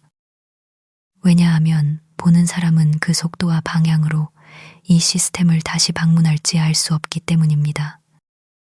그 궤적이 돌아오는 곡선처럼 보이지 않기 때문입니다. 그 증기 구름은 황금색과 은색의 화환처럼 뒤로 펄럭이는 깃발과 같습니다. 내가 하늘 높이에서 빛을 향해 덩어리를 펼치는 것을 보았던 많은 솜털 같은 구름과 같습니다. 마치 이 여행하는 반신, 이 구름 조종자가 곧 저녁 노을을 자신의 기차의 제복으로 삼을 것 같습니다. 나는 이 철마가 천둥처럼 콧김을 뿜으며 언덕에 메아리치고 발로 땅을 흔들며 콧구멍에서 불과 연기를 내뿜는 소리를 들을 때 새로운 신화에 어떤 종류의 날개 달린 말이나 불을 뿜는 용을 넣을지는 모르겠습니다. 마치 지구가 이제 그곳에 살만한 가치 있는 종족을 얻은 것 같습니다. 만약 모든 것이 보이는 그대로이고 사람들이 고귀한 목적을 위해 원소들을 그들의 하인으로 삼는다면 엔진 위에 걸린 구름이 영웅적인 행동에 땀이거나 농부의 밭 위를 떠다니는 구름처럼 이로운 것이라면 원소들과 자연 그 자체도 사람들이 임무를 수행하는데 기꺼이 동행하고 그들의 호위가 될 것입니다.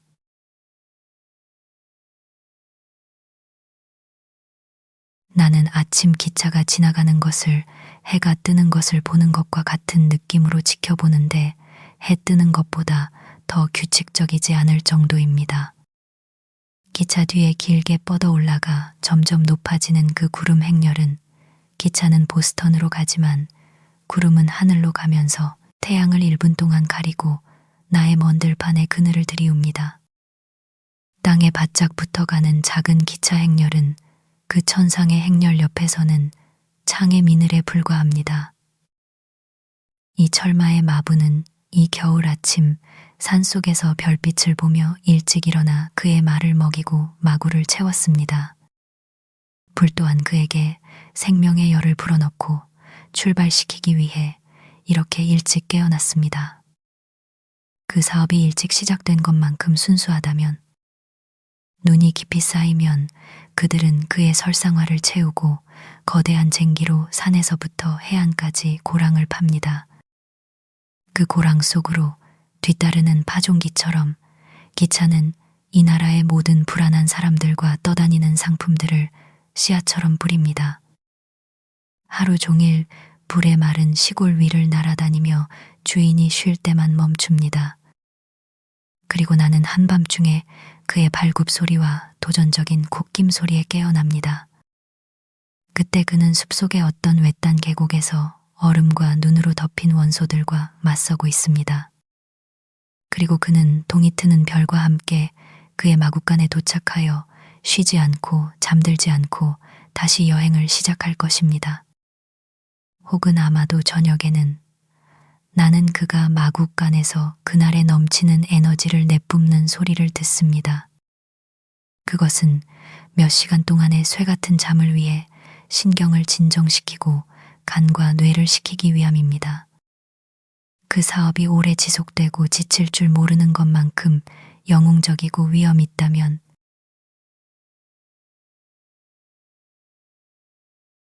마을 경계에 인적이 드문 숲속 깊은 곳, 한때는 낮에 오직 사냥꾼만이 침투했던 곳을 가장 어두운 밤에 이 밝은 객실들이 그 거주자들이 모르는 사이에 쏜살같이 지나갑니다.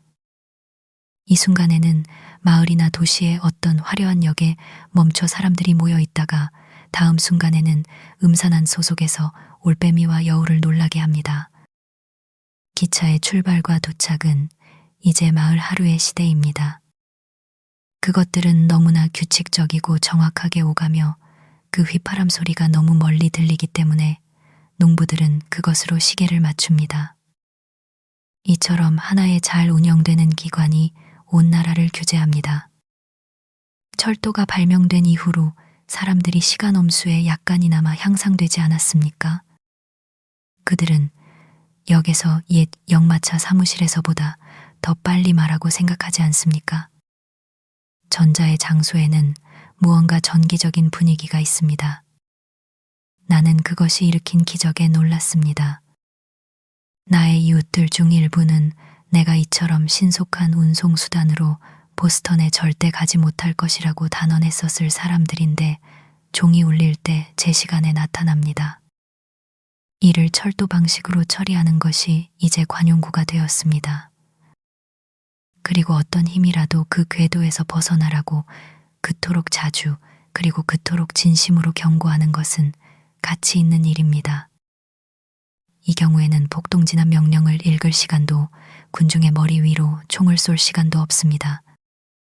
우리는 결코 옆으로 비켜서지 않는 운명, 즉 아트로포스를 건설했습니다. 그것이 당신의 기관차 이름이 되게 하십시오. 사람들은 특정 시간과 분의 이 볼트 기차들이 나침반의 특정 지점을 향해 발사될 것이라는 광고를 받습니다. 그럼에도 불구하고 그것은 아무도 하는 일에 방해되지 않으며 아이들은 다른 선로로 학교에 갑니다. 우리는 그것 때문에 더 꾸준하게 살아갑니다. 우리는 모두 이렇게 텔의 아들들이 되도록 교육받고 있습니다. 공기는 보이지 않는 볼트로 가득 차 있습니다. 당신 자신의 길이 아닌 모든 길은 운명의 길입니다. 그러니 당신 자신의 궤도를 유지하십시오.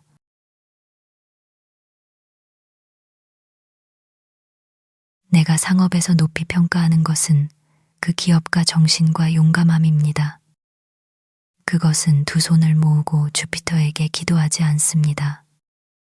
나는 이 사람들이 매일 다소간의 용기와 만족감을 가지고 자신의 일을 수행하는 것을 봅니다. 그들은 자신이 의식적으로 구상했을 수 있는 것보다 더 많은 것을 어쩌면 더 잘 활용되고 있을지도 모르는 일을 하고 있습니다. 나는 부에나 비스타의 전선에서 30분 동안 버텼던 영웅들보다 겨울 동안 눈쟁기차를 숙소로 삼아 거주하는 사람들의 꾸준하고 쾌활한 용기에 더 감동합니다. 그들은 보나파르트가 가장 드물다고 생각했던 새벽 3시의 용기뿐만 아니라 그 용기가 그렇게 일찍 잠들지 않고 폭풍이 잠잠해지거나 그들의 철마의 힘줄이 얼어붙을 때만 잠드는 사람들입니다. 여전히 몰아치고 사람들의 피를 차갑게 만드는 대설의 이 아침에 나는 그들의 엔진 종소리가 그들의 차가워진 숨결의 안개, 덩어리 사이에서 희미하게 울려 퍼지는 것을 듣습니다. 그것은 뉴잉글랜드 북동쪽 눈보라의 거부에도 불구하고 기차가 오고 있음을 알리며 나는 눈과 서리로 뒤덮인 쟁기꾼들을 봅니다. 그들의 머리는 데이지나 들쥐의 둥지 외에 다른 것을 뒤집어 엎고 있는 흙바지 위로 마치 우주의 외곽을 차지하는 시에라 네바다의 거대한 바위처럼 내밀어져 있습니다.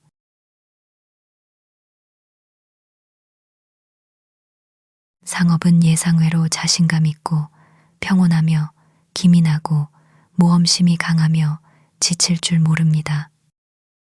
그것은 그 방식에 있어서 매우 자연스럽습니다.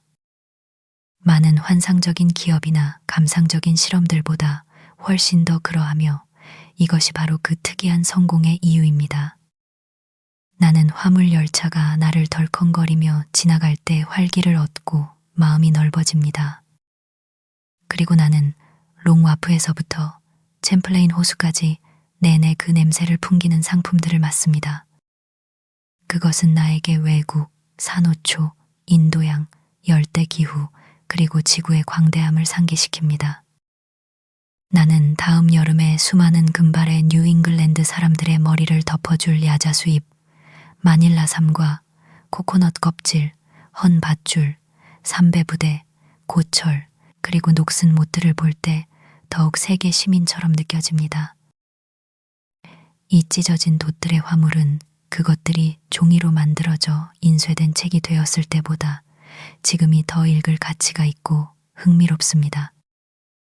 이 찢어진 흔적들이 해낸 것처럼 그들이 견뎌낸 폭풍의 역사를 누가 그렇게 생생하게 쓸 수 있겠습니까?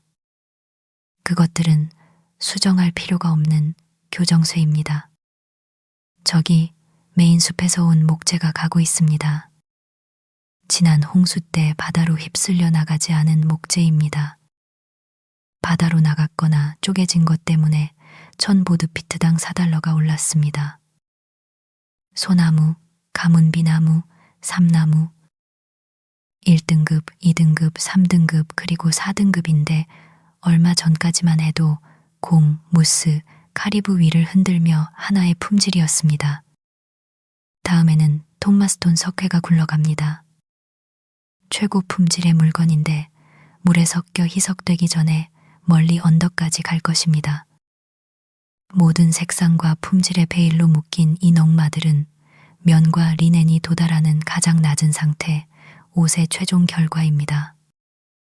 미러키에서조차 지금은 더 이상 환영받지 못하는 패턴들인데 마치 그 화려한 영국, 프랑스 또는 미국산 프린트, 기넘, 무슬린 등처럼 패션과 가난의 모든 구석에서 모여들어 한 가지 색이나 몇 가지 색조의 종이가 되기 위해 가고 있습니다. 그리고 정말이지 그 위에는 현실 생활의 높고 낮은 이야기들이 사실에 근거하여 쓰여질 것입니다. 이 닫힌 기차는 소금에 절인 생선 냄새를 풍깁니다.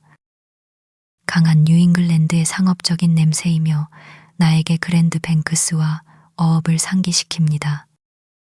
성도들의 인내심을 부끄럽게 만들 정도로 이 세상을 위해 완전히 염장되어 아무것도 그것을 망칠 수 없게 된 소금에 절인 생선을 보지 못한 사람이 있습니까? 그것으로 당신은 거리를 쓸거나 포장할 수 있고 불을 지필 잔가지로 쪼갤 수 있으며 마부들은 태양, 바람, 비로부터 자신과 화물을 그 뒤에 숨길 수 있습니다.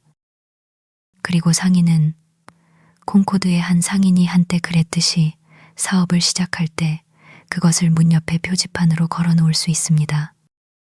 마침내 그의 가장 오래된 고객조차 그것이 동물인지 식물인지 광물인지 확실히 말할 수 없을 때까지 말입니다. 그럼에도 불구하고 그것은 눈송이처럼 순수할 것이며 냄비에 넣어 끓이면 토요일 저녁 식사를 위한 훌륭한 던피시가 될 것입니다. 다음은 스페인산 가죽입니다. 꼬리는 여전히 그것을 입고 있던 소들이 스페인 본토의 팜파스를 질주할 때 가졌던 비틀림과 치켜 올라간 각도를 유지하고 있습니다. 이는 모든 완고함의 상징이며 모든 체질적인 악덕이 거의 희망이 없고 고칠 수 없음을 보여줍니다. 나는 솔직히 말해서 실질적으로 말하자면 한 남자의 진정한 성향을 알게 되었을 때 이 현세에서 그것을 더 좋게든 나쁘게든 바꿀 희망을 가지지 않습니다. 동양인들이 말하듯이 개의 꼬리는 따뜻하게 하고 누르고 끈으로 묶어 12년 동안 공을 들여도 여전히 본래의 형태를 유지할 것이다 라고 합니다. 이 꼬리들이 보여주는 것과 같은 뿌리 깊은 버릇을 고치는 유일하고 효과적인 치료법은 그것들로 접착제를 만드는 것입니다. 나는 이것이 보통 그것들로 하는 일이라고 믿는데 그러면 그것들은 제자리에 고정되고 달라붙을 것입니다. 여기는 닭밀이나 브랜디를 담은 큰 통이 있습니다. 버몬트주 커팅스빌의 존 스미스에게 전달되는데 그는 그의 개척지 근처 농부들을 위해 수입하는 그린 마운틴 지역의 상인입니다. 그는 지금 아마도 그의 덮개 위에 서서 해안의 마지막 도착품들이 그의 가격에 어떻게 영향을 미칠지 생각하고 있을 것입니다. 그는 오늘 아침에 20번이나 말했던 것처럼 고객들에게 다음 기차로 최고 품질의 상품이 도착할 것이라고 말하고 있을 것입니다. 그것은 커팅스빌 타임즈에 광고되어 있습니다.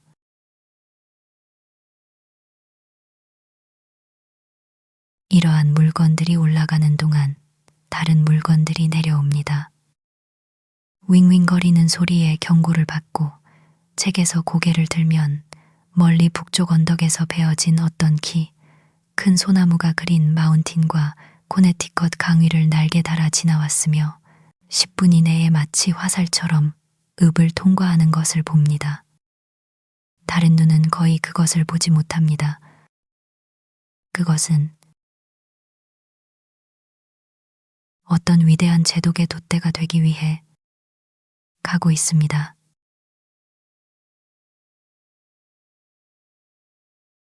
그리고 들어보십시오. 여기 소떼 기차가 오고 있습니다. 수천 언덕의 소들, 양우리, 마구간, 그리고 소마당이 공중에 떠 있습니다. 지팡이를 든 몰입꾼들, 그리고 양떼 한가운데 있는 목동 소년들까지 산악 목초지만 빼고 모든 것이 9월의 강풍에 산에서 불어떨어진 나뭇잎처럼 휩쓸려 지나갑니다. 공기는 송아지와 양들의 울음소리로 그리고 소들의 재촉하는 소리로 가득 차 있습니다. 마치 전원적인 계곡이 지나가는 것 같습니다. 선두에 선 늙은 종을 탄 수양이 종을 흔들 때 산들은 정말로 수양처럼 뛰놀고 작은 언덕들은 어린 양처럼 뛰어오릅니다. 몰입꾼들을 태운 기차칸도 그 한가운데에 있습니다. 이제 그들의 가축대와 같은 높이에 있지만 그들의 직업은 사라졌습니다. 하지만 그들은 여전히 직책의 표식처럼 그 쓸모없는 지팡이를 붙잡고 있습니다. 그런데 그들의 개들은 어디에 있습니까? 이것은 그들에게 대탈주입니다. 그들은 완전히 밀려났습니다. 그들은 냄새를 잃었습니다. 나는 그들이 피터보로 언덕 뒤에서 짖거나 그린 마운틴의 서쪽 경사면을 헐떡이며 올라가는 소리를 듣는 것 같습니다.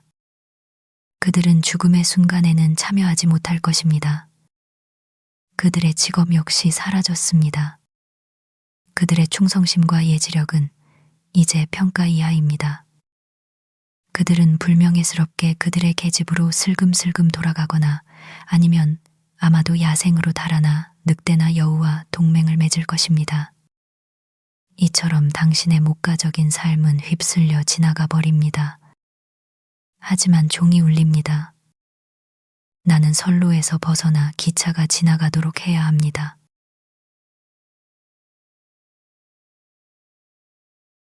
철도가 나에게 무슨 상관입니까? 나는 결코 가지 않습니다. 그것이 어디서 끝나는지 보러. 그것은 몇 개의 웅덩이를 메우고 제비들을 위한 둑을 만들고 모래를 날아가게 하고 산딸기를 자라게 할 뿐 나는 숲속의 수레길처럼 그것을 가로지릅니다. 나는 그것의 연기와 증기, 그리고 객색거리는 소리로 내 눈이 멀거나 귀가 망가지는 것을 원하지 않습니다.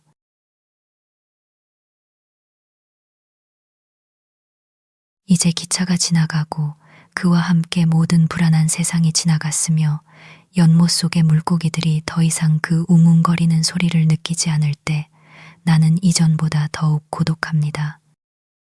길고 긴 오후의 나머지 시간 동안 아마도 나의 명상은 멀리 큰 길을 따라가는 마차나 짐수레의 희미한 덜컹거리는 소리에 의해서만 방해받을 것입니다.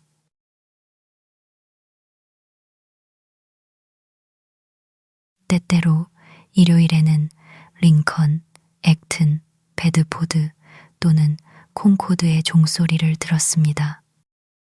바람이 좋을 때는 희미하고 달콤하며 말하자면 황야로 가져올 가치가 있는 자연스러운 멜로디였습니다. 숲 위로 충분히 멀리 떨어진 곳에서 이 소리는 일정한 진동하는 윙윙거림을 얻는데 마치 지평선의 소나무 잎들이 그것을 훑는 하프의 현인 것 같습니다. 가능한 한 가장 먼 거리에서 들리는 모든 소리는 하나이자 동일한 효과를 냅니다. 즉, 보편적인 리라의 진동입니다. 마치 그 사이에 있는 대기가 먼 지평선의 능선에 푸른 빛을 입혀 우리의 눈에 흥미롭게 만드는 것과 같습니다. 이 경우 나에게 다가온 멜로디는 공기가 걸러낸 것이었고 숲의 모든 잎과 바늘과 대화한 것이었습니다. 원소들이 받아들이고 조율하여 골짜기에서 골짜기로 메아리친 소리의 일부였습니다. 메아리는 어느 정도 원래의 소리이며 거기에 그것의 마법과 매력이 있습니다. 그것은 종에서 반복할 가치가 있었던 것의 단순한 반복이 아니라 부분적으로 숲의 목소리입니다. 즉, 숲의 요정이 부르는 똑같이 사소한 말과 음표입니다.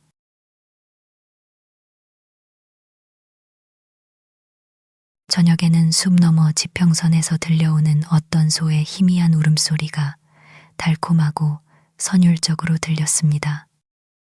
처음에는 내가 때때로 세레나데를 받곤 했던 어떤 음유 시인들의 목소리로 착각하곤 했습니다. 그들이 언덕과 계곡을 헤매고 있을 수도 있기 때문입니다. 하지만 곧 그것이 소의 값싸고 자연스러운 음악으로 길게 이어졌을 때 나는 불쾌하지 않은 실망을 느꼈습니다.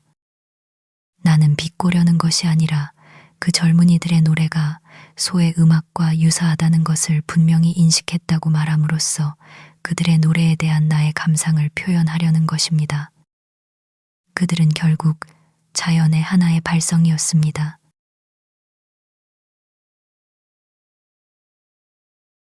여름의 어느 기간 동안 저녁 기차가 지나간 후 매일 저녁 해질녘을 기준으로 거의 시계처럼 정확하게 반 시간 동안 쏙독새들이 문 옆 그루터기나 집의 용마루 위에 앉아 저녁 기도를 불렀습니다. 나는 그들의 습관을 알게 될 희귀한 기회를 가졌습니다. 때때로 나는 숲의 다른 부분에서 한 번에 4-5마리가 우연히 한 박자씩 뒤쳐져 노래하는 것을 들었습니다. 그들은 내게 너무 가까이 있어서 나는 가금표 뒤의 깍깍 소리뿐만 아니라 때로는 거미줄에 걸린 파리 같은 그 특이한 윙윙거리는 소리를 비례적으로 더 크게 구별할 수 있었습니다. 때때로 한 마리가 마치 줄에 묶인 것처럼 몇 피트 떨어진 숲속에서 내 주위를 빙빙 돌았는데 아마도 내가 그 알 근처에 있었기 때문일 것입니다. 그들은 밤새도록 간헐적으로 노래했고 새벽 직전과 새벽 무렵에는 다시 여느 때처럼 음악적이었습니다.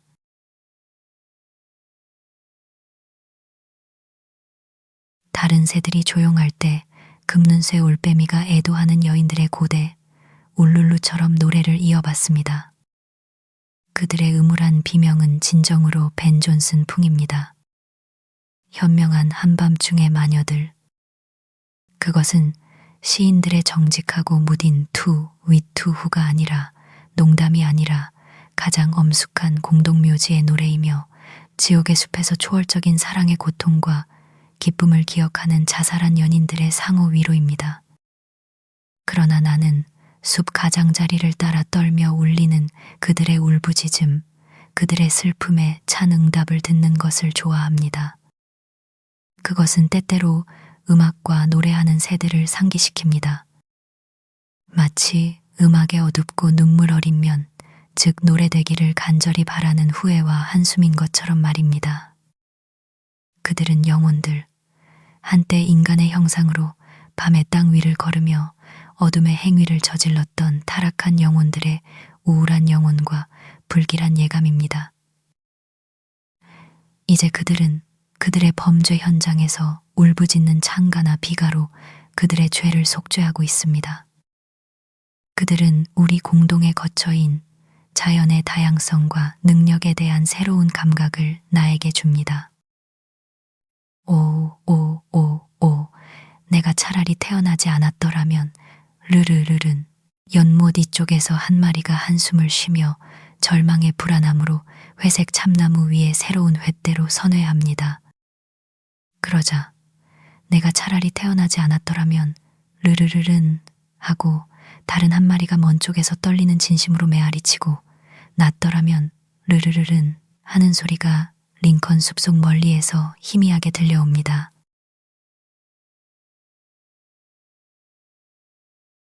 나는 또한 큰소리 올빼미의 세레나데를 받기도 했습니다. 가까이에서는 그것을 자연 속에서 가장 음울한 소리라고 상상할 수 있습니다. 마치 자연이 이것으로 인간의 죽어가는 신음소리, 희망을 버린 가련하고 나약한 필멸의 잔해를 합창단에 고정시키고 연구하려는 듯 했습니다. 그는 동물처럼 울부짖지만 인간의 흐느낌을 담고서 어두운 계곡으로 들어가는데 어떤 꿀꺽거리는 듯한 감미로움 때문에 더욱 무시무시해집니다. 나는 그것을 흉내내려고 할 때 그 L이라는 글자로 시작하는 나 자신을 발견합니다. 이는 모든 건강하고 용감한 생각이 부패하여 젤라틴처럼 곰팡이 핀 단계에 도달한 정신을 표현하는 것입니다. 그것은 나에게 구울과 백치, 그리고 광란의 울부짖음을 상기시켰습니다. 그러나 이제 먼 숲에서 한 마리가 거리 덕분에 진정으로 선율적으로 변한 가락으로 대답합니다. 후후후 후러후. 그리고 사실 대부분의 경우 그것은 낮이든 밤이든 여름이든 겨울이든 즐거운 연상만을 불러일으켰습니다.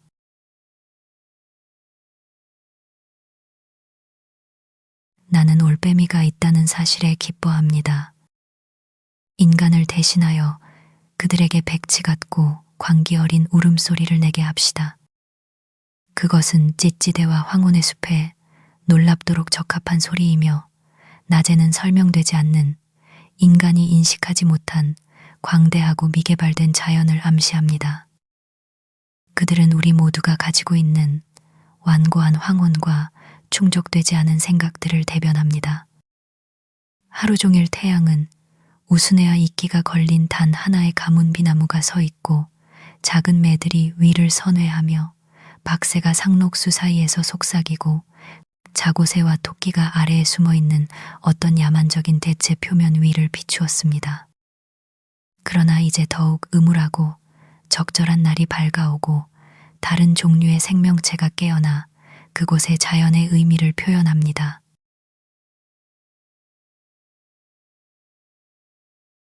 늦은 저녁에는 다리 위로 지나가는 마차의 희미한 덜컹거리는 소리를 들었습니다. 밤에는 거의 다른 어떤 소리보다 멀리 들리는 소리입니다.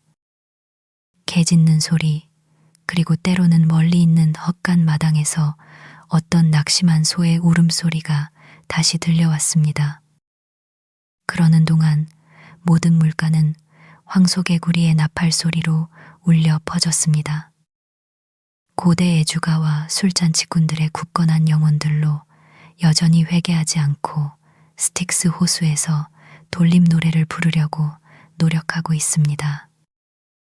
월든의 요정들이 이 비교를 용서해 준다면 말입니다. 잡초는 거의 없지만 그곳에는 개구리가 있기 때문입니다. 그들은 비록 목소리가 쉬고 엄숙하게 무거워져 즐거움을 조롱하고 포도주는 그 맛을 잃고 단지 배를 부풀리는 액체가 되었으며 과거의 기억을 익사시킬 달콤한 취기는 결코 오지 않고 단지 순수한 포화 상태와 물에 잠긴 상태 그리고 팽창만이 있을 뿐이지만 그들의 오래된 축제 테이블에 유쾌한 규칙을 유지하려고 합니다. 가장 시의원 같은 개구리가 심장 모양 잎에 턱을 괴고 있습니다. 그것은 그의 침 흘리는 입을 위한 냅킨 역할을 하며 이 북쪽 물가 아래에서 한때 경멸했던 물을 깊이 마시고 트르르 운크, 트르르 운크, 트르르 운크 라고 외치며 잔을 돌립니다. 그리고 곧바로 멀리 떨어진 작은 만에서 똑같은 암호가 반복되어 물 위로 넘어옵니다. 그곳에서는 다음 서열 및 둘레를 가진 개구리가 자신의 표시까지 들이켰습니다. 그리고 이 의식이 물가를 한 바퀴 돌았을 때 의식의 집전자는 만족하며 트르르 운크 라고 외칩니다. 그리고 각 개구리는 차례로 가장 덜 팽창하고 가장 많이 새고 가장 흐느적거리는 배를 가진 개구리에 이르기까지 틀림이 없도록 똑같이 반복합니다. 그리고 나서 그 잔은 또다시 돌아가서 태양이 아침 안개를 흩어지게 할 때까지 계속됩니다. 그리고 오직 족장만이 연못 아래 있지 않고 때때로 헛되이 트룬크라고 울부짖으며 대답을 기다립니다.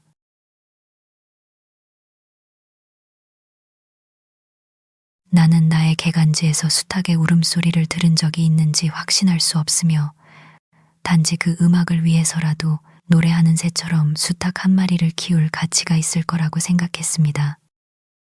한때 야생이었던 이 인도태의 소리는 확실히 어떤 새의 소리보다도 가장 놀랍습니다.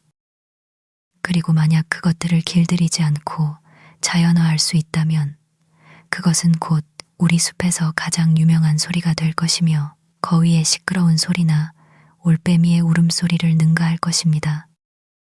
그리고 수컷들의 나팔 소리가 쉴 때 그 공백을 채우는 암탉들의 꼬꼬댁거리는 소리를 상상해 보십시오. 사람이 이 새를 그의 길들인 가축무리에 추가한 것은 놀랄 일이 아닙니다. 알과 닭다리에 대해서는 말할 것도 없습니다. 이 새들이 풍부한 그들의 토착숲에서 겨울 아침에 걸으며 나무 위에서 야생 수탉들이 맑고 날카롭게 수마일 떨어진 울려 퍼지는 땅 위로 우러대어 다른 새들의 미약한 소리를 덮어버리는 것을 들어보십시오. 생각해 보십시오. 그것은 나라 전체를 깨어있게 할 것입니다. 누가 일찍 일어나지 않겠으며 삶에 매일 점점 더 일찍 일어나 말로 표현할 수 없을 정도로 건강하고 부유하며 현명해지지 않겠습니까? 이 외래종 새의 소리는 모든 나라의 시인들에 의해 그들의 토착 명금들의 소리와 함께 칭송받습니다. 모든 기후가 용감한 수탉과 잘 맞습니다. 그는 토착민들보다도 더 토착적입니다. 그의 건강은 언제나 좋고 그의 폐는 건강하며 그의 기백은 결코 시들지 않습니다. 심지어 대서양과 태평양의 선원조차도 그의 목소리에 깨어납니다. 하지만 그 날카로운 소리는 나를 잠에서 깨우지 못했습니다. 나는 개, 고양이, 소, 돼지, 닭을 키우지 않았기 때문에 당신은 가정에서 나는 소리가 부족하다고 말했을 것입니다. 버터 제조기 소리도, 물레 소리도, 심지어 주전자 노래 소리도, 차 끓이는 주전자의 붓거리는 소리도, 위로해줄 아이들 울음소리도 없었습니다. 구식 사람이라면 이전에 정신을 잃거나 권태로 죽었을 것입니다. 벽 속에 쥐들조차 없었습니다. 왜냐하면 그들은 굶어 죽었거나 혹은 애초에 미끼에 걸려 들어오지 않았기 때문입니다. 오직 지붕 위와 마루 밑의 다람쥐, 용마루 위에 쏙독새, 창문 아래에서 비명을 지르는 큰어치, 집 밑에 토끼나 마멋, 집 뒤에 금눈쇠 올빼미나 큰소리 올빼미, 연못 위에 야생 거위떼나 웃는 큰 논병아리, 그리고 밤에 짖는 여우뿐이었습니다. 그 온순한 농장 새들인 종달새나 꾀꼬리조차 나의 개간지를 방문한 적이 없었습니다. 마당에는 우는 수탉도 꼬꼬댁거리는 암탉도 없었습니다. 마당 자체가 없습니다. 울타리 없는 자연이 바로 당신의 문지방까지 닿아 있습니다. 당신의 초원 아래에서 자라나는 어린 숲과 당신의 지하실을 뚫고 들어오는 야생 불나무와 산딸기 덩굴, 공간 부족으로 널빤지에 문지르고 삐걱거리는 억센 피치 소나무들, 그 뿌리는 집 밑까지 완전히 뻗어 있습니다. 폭풍 후에 날아간 지붕창이나 덧문 대신에 대감으로 쓰기 위해 당신의 집 뒤에서 뿌리째 뽑히거나 부러진 소나무가 있습니다. 대설에도 앞마당 문까지 가는 길이 없는 대신에 문이 없고 앞마당이 없으며 문명 세계로 가는 길이 없습니다.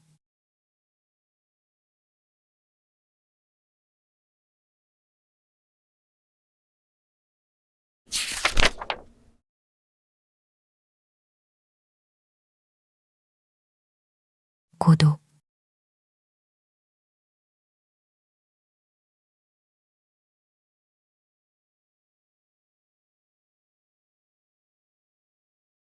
정말 맛있는 저녁입니다. 온몸이 하나의 감각이 되어 모든 땀구멍을 통해 즐거움을 들이마십니다. 나는 자연 속에서 낯선 자유를 가지고 오고 가며 그 자체의 일부가 됩니다. 구름이 끼고 바람이 불어 쌀쌀한데도 나는 셔츠 소매 바람으로 연못의 돌투성이 물가를 따라 걷습니다. 나를 특별히 끌어당기는 것은 아무것도 보이지 않지만 모든 원소들이 나에게는 유난히 마음에 듭니다. 황소개구리들이 밤을 알리는 나팔 소리를 울리고 물 위를 잔물결 치는 바람을 타고 속독새의 울음소리가 실려옵니다. 흔들리는 오리나무와 포플러 잎사귀들에 대한 공감으로 숨이 막힐 지경이지만 연못처럼 나의 평온함은 잔물결이 일뿐이지 흐트러지지 않습니다. 저녁바람이 일으킨 이 작은 파도들은 잔잔하게 비추는 수면처럼 폭풍과는 거리가 멉니다. 지금은 어두워졌지만 바람은 여전히 숲속에서 불고 울부짖으며 파도는 계속해서 철썩이고 어떤 생명체들은 그들의 소리로 나머지 생명체들을 달래고 있습니다.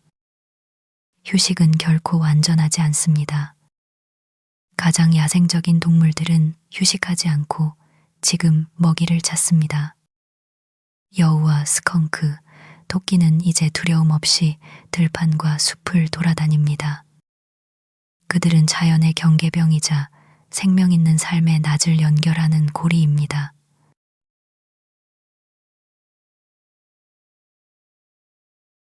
집으로 돌아오면 방문객들이 다녀갔고 그들의 카드를 남긴 것을 발견합니다.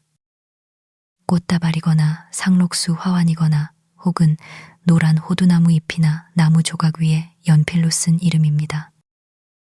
숲에 거의 오지 않는 사람들은 지나가는 길에 가지고 놀기 위해 숲의 작은 조각들을 손에 들었다가 의도적이든 우연이든 그것들을 남겨둡니다. 누군가는 버드나무 가지를 벗겨 고리 모양으로 엮어 내 식탁 위에 떨어뜨려 놓았습니다. 나는 꺾인 잔가지나 풀 혹은 신발 자국을 통해 그리고 대개는 떨어진 꽃 한 송이 혹은 뜯어서 버려진 풀 한 다발 같은 남겨진 아주 작은 흔적을 통해 심지어 반마일 떨어진 철도만큼 멀리서도 그들이 어떤 성별, 나이 또는 신분이었는지 항상 알 수 있었습니다. 아니, 나는 60줌 떨어진 큰 길을 지나가는 여행자의 파이프 냄새를 통해 그들의 통과를 자주 알 수 있었습니다.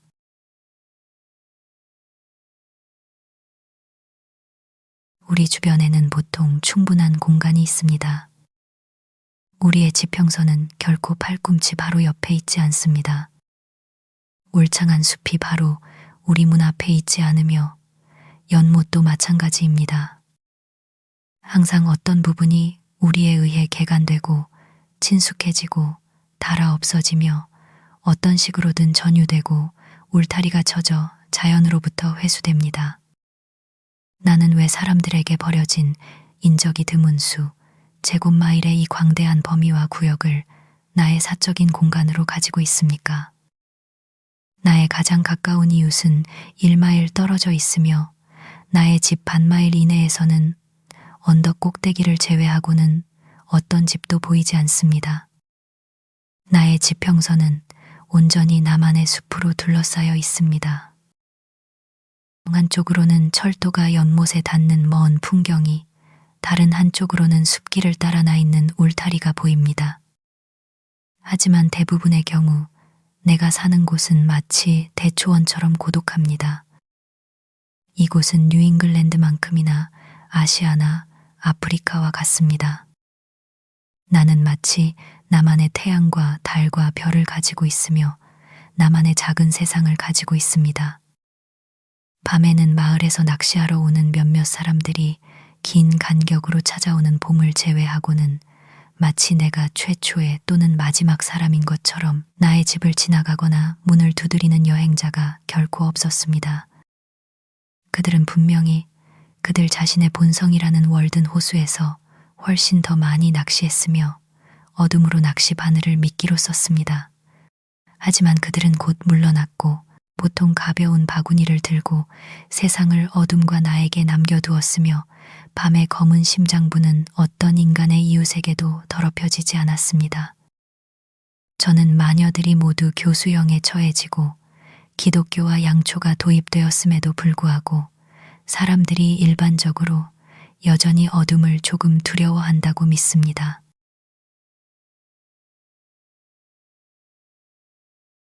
하지만 나는 때때로 가장 달콤하고 부드러우며 가장 순수하고 격려하는 사교가 비록 가련한 인간 혐오자이거나 가장 우울한 사람에게라도 어떤 자연물 속에서든 발견될 수 있다는 것을 경험했습니다. 자연 한가운데 살면서 감각이 살아있는 사람에게는 아주 어두운 우울함이란 있을 수 없습니다. 건강하고 순수한 귀에게는 에올리안 음악이 되지 않는 폭풍은 아직 없었습니다. 어떤 것도 단순하고 용감한 사람을 저속한 슬픔으로 정당하게 강요할 수 없습니다. 내가 계절과의 우정을 즐기는 한 어떤 것도 내 삶에 짐이 되지 않을 것이라고 믿습니다. 오늘 나의 콩에 물을 주고 나를 집안에 머물게 하는 부드러운 비는 침울하거나 우울하지 않고 나에게도 좋은 것입니다. 비록 그것이 내가 콩을 매는 것을 막지만 나의 매니즐보다 훨씬 더 가치 있는 일입니다. 만약 비가 계속되어 땅속에 씨앗이 썩고 저지대의 감자를 망치더라도 그것은 여전히 고지대의 풀에게 좋을 것이며 풀에게 좋다면 나에게도 좋을 것입니다. 때때로 나 자신을 다른 사람들과 비교할 때 내가 의식하는 어떤 공로보다도 훨씬 더 내가 신들로부터 그들보다 더 많은 호의를 받고 있는 것처럼 보입니다. 마치 동료들은 가지지 못한 보증과 확신을 신들의 손에서 받았고 특별히 인도되고 보호받는 것처럼 말입니다. 나는 나 자신을 아첨하지 않지만 가능하다면 그들이 나에게 아첨하는 것입니다.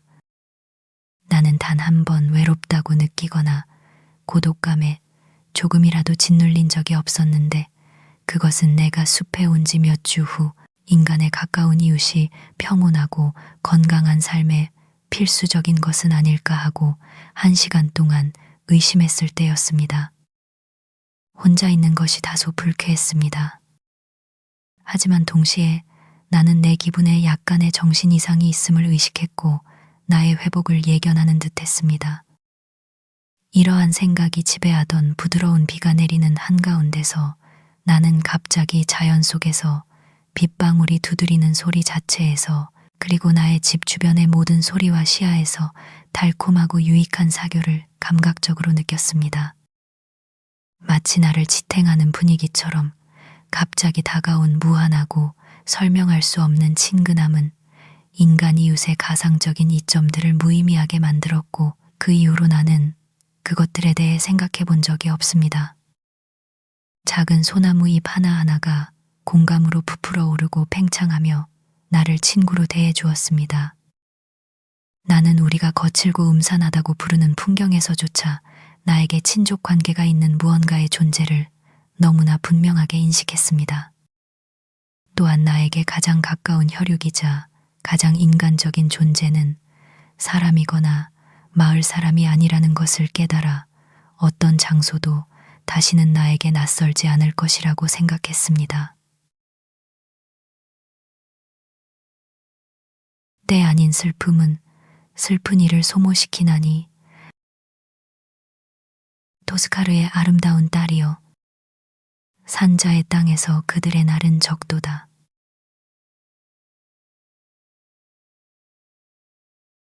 나의 가장 즐거웠던 시간들 중 일부는 봄이나 가을의 긴 비바람 동안이었습니다. 끝없이 쏟아지는 비 소리와 퍼붓는 소리에 달래지며 오후뿐만 아니라 오전에까지 집안에 갇혀 있을 때였습니다. 이른 황혼이 긴 저녁을 불러왔고 그 안에서 많은 생각들이 뿌리를 내리고 스스로 펼쳐질 시간을 가졌습니다. 하녀들이 앞 현관에서 양동이와 대걸레를 들고 홍수를 막기 위해 준비하고 있던 마을 집들을 심하게 괴롭히던 몰아치는 북동풍의 비 속에서 나는 나의 작은 집의 문 뒤에 앉아 있었는데 그 집 전체가 현관과 같았으며 나는 그 보호를 철저히 즐겼습니다. 한 번의 심한 천둥 폭풍우 속에서 번개가 연못 건너편의 커다란 피치 소나무를 때렸고 마치 지팡이에 홈을 파듯 위에서 아래까지 1인치 이상 깊고 5인치 너비에 매우 눈에 띄고 완벽하게 규칙적인 나선형 홈을 만들었습니다.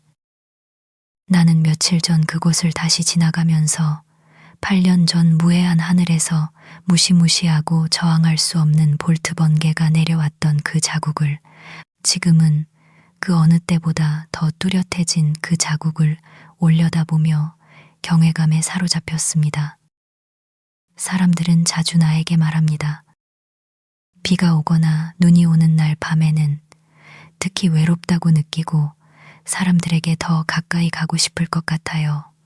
나는 그러한 사람들에게 대답하고 싶어집니다. 이 지구 전체는 공간 속의 한 점에 불과합니다. 당신들이 생각하기에 저 별의 두 가장 먼 거주민은 얼마나 떨어져 살고 있을까요? 그 별의 지름조차 우리의 도구로는 측정할 수 없는데 말입니다. 내가 왜 외로움을 느껴야 합니까? 우리 행성은 은하수 안에 있지 않습니까? 당신이 제기하는 이 질문은 나에게 가장 중요한 질문이 아닌 것 같습니다. 사람과 그의 동료들을 분리시키고 그를 고독하게 만드는 그 공간은 어떤 종류의 공간입니까? 나는 아무리 다리를 움직여도 두 마음을 서로 더 가깝게 만들 수 없다는 것을 알았습니다. 우리가 가장 가까이 살고 싶어 하는 것은 무엇입니까? 분명히 많은 사람들에게 즉역, 우체국, 술집, 집회소, 학교, 식료품점, 비컨힐 또는 사람들이 가장 모이는 파이브 포인트가 아닙니다. 우리가 원하는 것은 우리 삶의 영원한 근원이며 우리가 모든 경험 속에서 그것이 흘러나온다고 발견했던 곳입니다. 버드나무가 물가 근처에 서서 그 방향으로 뿌리를 뻗듯이 말입니다. 이것은 사람마다 다를 수 있지만 현명한 사람이 그의 지하실을 파야 할 곳은 바로 이곳입니다.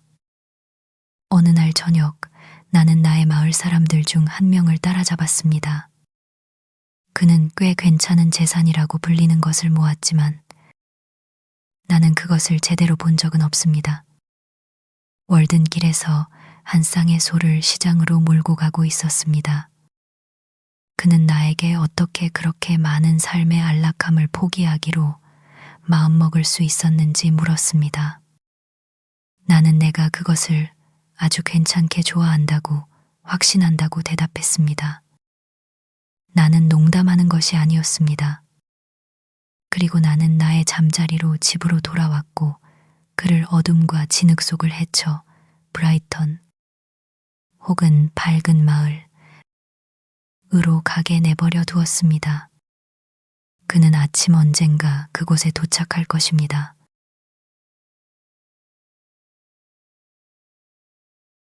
죽은 사람에게 깨어남이나 삶으로 돌아옴에 대한 어떤 전망이라도 모든 시간과 장소를 무관심하게 만듭니다. 그러한 일이 일어날 수 있는 장소는 항상 같고 우리의 모든 감각에 형언할 수 없을 정도로 즐겁습니다. 대부분의 경우 우리는 단지 외곽의 일시적인 상황들만이 우리의 기회가 되도록 허용합니다. 사실 그것들이 우리의 산만함의 원인입니다. 모든 사물의 존재를 형성하는 힘이 모든 것에 가장 가까이 있습니다. 우리 바로 옆에서 가장 웅장한 법칙들이 끊임없이 실행되고 있습니다. 우리 바로 옆에 있는 것은 우리가 고용했고 우리가 그토록 이야기하기 좋아하는 일꾼이 아니라 우리가 바로 그의 작품인 그 일꾼입니다. 천국과 지구의 미묘한 힘의 영향은 얼마나 광대하고 심오한가. 우리는 그것들을 인식하려고 하지만 보지 못합니다. 우리는 그것들을 들으려고 하지만 듣지 못합니다. 사물의 본질과 동일시되어 그것들로부터 분리될 수 없습니다.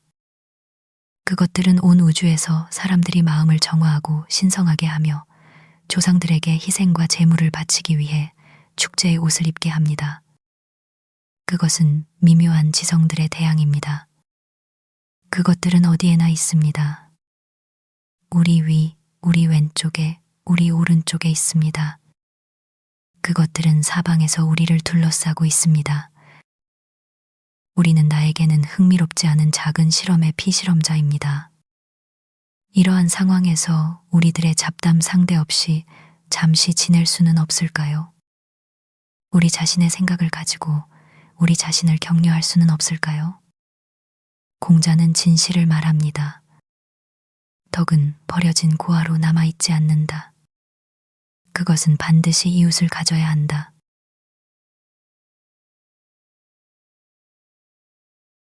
생각을 함으로써 우리는 건전한 의미에서 우리 자신을 벗어날 수 있습니다. 의식적인 정신의 노력으로 우리는 행동과 그 결과로부터 거리를 두고 떨어져서 있을 수 있습니다. 그러면 좋든 나쁘든 모든 것이 급류처럼 우리 옆을 지나갑니다. 우리는 자연에 완전히 얽매여 있지 않습니다. 나는 강물에 떠다니는 유목이 될 수도 있고 그것을 내려다보는 하늘의 인드라가 될 수도 있습니다. 나는 연극 공연에 의해 영향을 받을 수도 있지만 반면에 나에게 훨씬 더 큰 관련이 있는 것처럼 보이는 실제 사건에 의해 영향을 받지 않을 수도 있습니다. 나는 오직 나 자신을 인간적 실체로만 합니다. 말하자면 생각과 애정의 무대입니다. 그리고 나는 나 자신으로부터 다른 사람으로부터만큼이나 멀리 떨어져 서 있을 수 있는 어떤 이중성을 감지합니다. 나의 경험이 아무리 강렬할지라도 나는 나의 일부의 존재와 비판을 의식합니다. 그것은 마치 나의 일부가 아닌 것처럼 보이지만 관찰자로서 아무런 경험도 공유하지 않지만 그것을 기록하는 역할을 합니다. 그리고 그것은 나이면서 동시에 당신이기도 합니다. 삶이라는 연극, 아마도 비극이 끝났을 때 그 관찰자는 자신의 길을 갑니다. 그것은 그가 관여하는 한 일종의 허구, 단지 상상의 작품이었습니다. 이 이중성은 때때로 우리를 서툰 이웃이나 친구로 쉽게 만들 수 있습니다.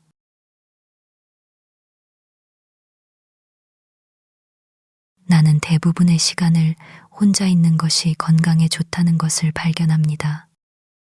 심지어 가장 좋은 사람들과 함께 있더라도 곧 지치고 기력을 소진하게 됩니다. 나는 혼자 있는 것을 사랑합니다. 나는 고독만큼 동반자가 될 만한 동반자를 결코 찾지 못했습니다. 우리는 방 안에 머무를 때보다 사람들 속으로 나아갈 때 대체로 더욱 외롭습니다. 생각하거나 일하는 사람은 그가 어디에 있든지 항상 혼자입니다. 고독은 한 사람과 그의 동료들 사이에 개입하는 거리로 측정되지 않습니다. 붐비는 케임브리지 대학 벌집 중 하나에서 진정으로 부지런한 학생은 사막의 데르비시만큼이나 고독합니다. 농부는 하루 종일 밭이나 숲에서 혼자 일하며 배치질을 하거나 나무를 패도 일에 몰두하고 있기 때문에 외로움을 느끼지 않습니다. 하지만 밤에 집에 돌아오면 자신의 생각에만 의지하여 혼자 방에 앉아 있을 수 없습니다. 그는 사람들을 볼 수 있는 곳에 있어야 하며 오락을 즐기고 그가 생각하기에 하루의 고독에 대한 보상을 받아야 합니다. 그래서 그는 학생이 어떻게 밤새도록 그리고 낮 대부분을 지루함이나 우울증 없이 혼자 집에 앉아 있을 수 있는지 궁금해합니다. 하지만 그는 학생이 비록 집에 있지만 농부가 그의 밭에서 일하는 것처럼 자신의 밭에서 일하고 자신의 숲에서 나무를 패고 있으며 차례로 후자가 추구하는 것과 같은 오락과 사교를 찾고 있다는 것을 깨닫지 못합니다. 비록 그것이 더 응축된 형태일지라도 말입니다.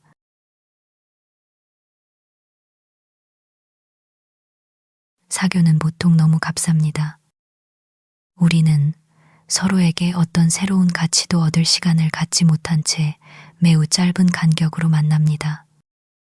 우리는 하루 3번 식사 시간에 만나 우리가 가진 그 낡고 곰팡이 핀 치즈 같은 것의 새로운 맛을 서로에게 제공합니다. 우리는 이 잦은 만남을 견딜 수 있게 하고 노골적인 싸움으로 나아가지 않기 위해 에티켓과 예의라고 불리는 일련의 규칙에 동의해야 했습니다. 우리는 우체국에서 사교 모임에서 그리고 매일 밤 벽난로 주위에서 만납니다. 우리는 밀집하여 살며 서로의 길을 방해하고 서로 걸려 넘어지며 나는 우리가 그렇게 함으로써 서로에 대한 존중을 조금 잃는다고 생각합니다. 분명히 덜 자주 만나는 것으로도 뭐든 중요하고 진심 어린 소통에는 충분할 것입니다. 공장의 소녀들을 생각해 보십시오. 결코 혼자가 아닙니다. 꿈에서조차도 거의 혼자가 아닙니다. 내가 사는 곳처럼 제곱마일당 1명의 거주자만 있다면 더 좋을 것입니다. 사람의 가치는 우리가 그를 만져야 할 피부에 있는 것이 아닙니다.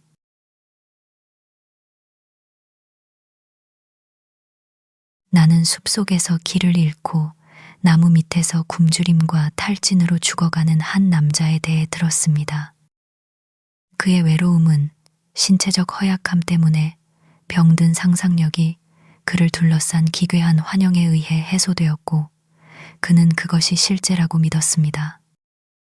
마찬가지로 신체적, 정신적 건강과 힘 덕분에 우리는 이와 유사하지만 더 정상적이고 자연적인 사교로 끊임없이 격려받을 수 있으며 우리가 결코 혼자가 아니라는 것을 알게 됩니다.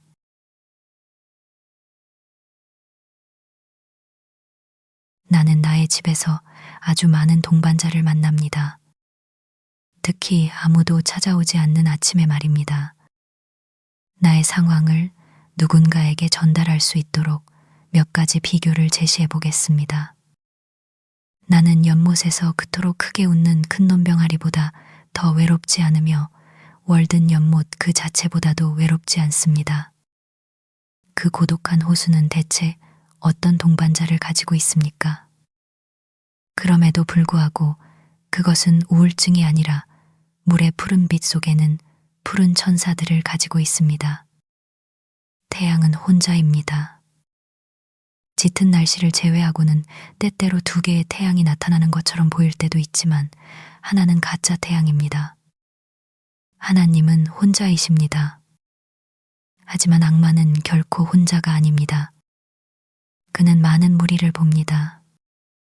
그는 군대입니다.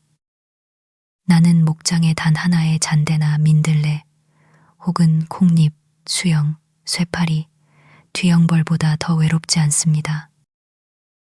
나는 밀부르기나 풍향계, 북극성, 남풍, 4월의 소나기, 1월의 해빙, 혹은 새 집에 사는 첫 번째 거미보다 더 외롭지 않습니다.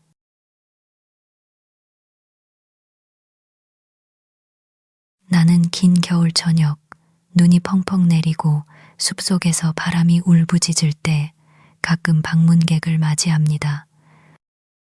그는 월든 연못을 팠고 돌을 쌓아 올렸으며 소나무 숲으로 가장자리를 둘렀다고 전해지는 한 오래된 정착민이자 원소유주입니다. 그는 나에게 옛날 이야기와 새로운 영원함에 대한 이야기를 들려줍니다. 그리고 우리는 사과나 사이다 없이도 사교적인 유쾌함과 세상사에 대한 즐거운 견해를 나누며 명랑한 저녁을 보냅니다. 그는 내가 매우 사랑하는 지혜롭고 유머러스한 친구입니다. 그는 고프나 원리보다도 더 은밀하게 자신을 숨깁니다. 그리고 비록 그가 죽었다고 생각되지만 아무도 그가 어디에 묻혔는지 보여줄 수 없습니다. 또한 연로한 여인 한 분도 내 이웃에 살고 있는데 대부분의 사람들에게는 보이지 않습니다. 나는 때때로 그녀의 향기로운 약초 정원을 거닐며 약초를 모으고 그녀의 우화를 듣는 것을 좋아합니다. 그녀는 비할 데 없는 풍요로운 천재성을 가지고 있으며 그녀의 기억은 신화보다 더 멀리 거슬러 올라갑니다. 그리고 그녀는 모든 우화의 기원과 모든 우화가 어떤 사실에 근거하고 있는지 나에게 말해줄 수 있습니다. 그 사건들은 그녀가 젊었을 때 일어났기 때문입니다. 그녀는 모든 날씨와 계절을 즐거워하며 아마도 그녀의 모든 자녀들보다 더 오래 살 것 같은 붉고 활기찬 노년의 여인입니다.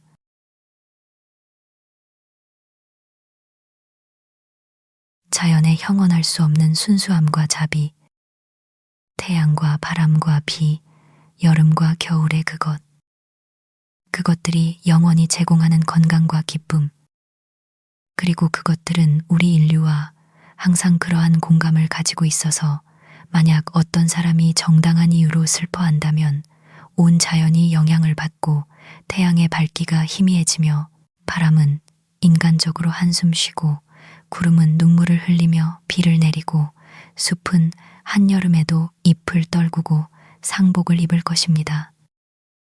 내가 땅과 지적인 소통을 하지 않겠습니까? 나 자신이 부분적으로 나뭇잎과 식물성 부식토가 아닙니까?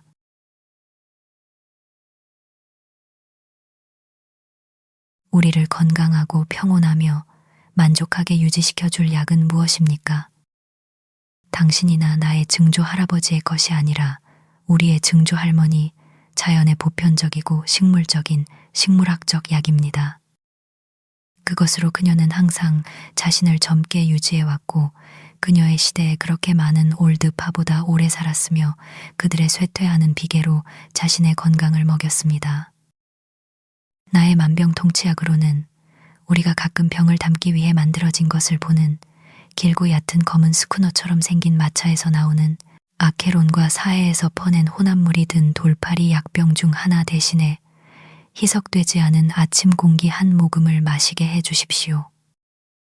아침 공기.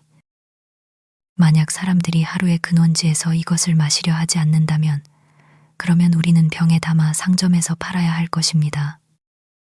이 세상에서 아침 시간을 구독할 권리를 잃어버린 사람들을 위해서 말입니다. 하지만 기억하십시오. 그것은 가장 시원한 지하실에서도 정오까지 완전히 유지되지 못하고 그 전에 마개를 밀어내고 오로라의 발자취를 따라 서쪽으로 향할 것입니다.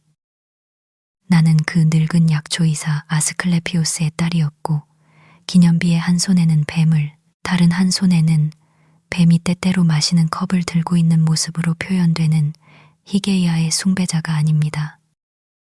나는 오히려 주노와 야생상추의 딸이었고 신들과 인간에게 젊음의 활력을 되찾아주는 능력을 가졌던 헤베의 숭배자입니다. 그녀는 아마도 이 지구를 걸었던 유일한 완전히 건강하고 건전하며 강건한 젊은 여성이었을 것이며 그녀가 오는 곳마다 봄이었습니다.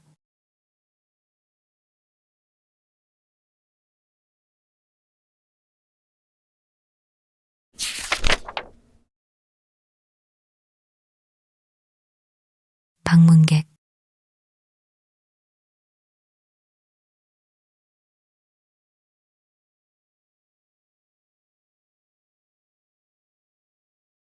나는 대부분의 사람만큼 사교를 좋아하며 내 길에 들어서는 혈기, 왕성한 사람에게는 잠시 동안 거머리처럼 들러붙을 준비가 되어 있다고 생각합니다.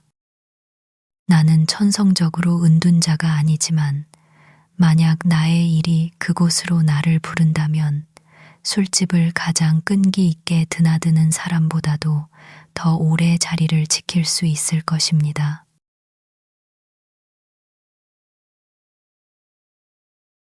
나의 집에는 3개의 의자가 있었습니다. 하나는 고독을 위한 것, 둘은 우정을 위한 것, 셋은 사교를 위한 것이었습니다. 방문객들이 예상보다 많거나 많은 수로 왔을 때는 모두를 위한 3번째 의자 하나만 있었지만 그들은 보통 서서 공간을 절약했습니다. 작은 집이 얼마나 많은 위대한 남녀들을 담을 수 있는지는 놀랍습니다. 나는 한 번에 25명 또는 30명의 영혼과 육체를 지닌 사람들을 내 지붕 아래에 모았고, 그럼에도 우리는 서로에게 아주 가까이 다가갔다는 것을 인식하지 못한 채 헤어지곤 했습니다. 거의 셀 수 없이 많은 아파트, 거대한 홀, 그리고 와인 및 기타 평화의 탄약 저장고를 갖춘 우리의 많은 집들, 공공 및 사적인 집들은 거주자들에게 비해 터무니없이 커 보입니다. 그것들은 너무나 광대하고 웅장해서 거주자들은 마치 그것에 들끓는 해충에 불과한 것처럼 보입니다. 헤럴드가 트레몬트나 에스터 또는 미들섹스 하우스 앞에서 소환을 알릴 때 모든 거주자들이 베란다 위로 기어 나오는 것을 보면 나는 곧 포장도로의 어떤 구멍으로 슬그머니 사라지는 우스꽝스러운 쥐를 보게 되어 놀랍습니다.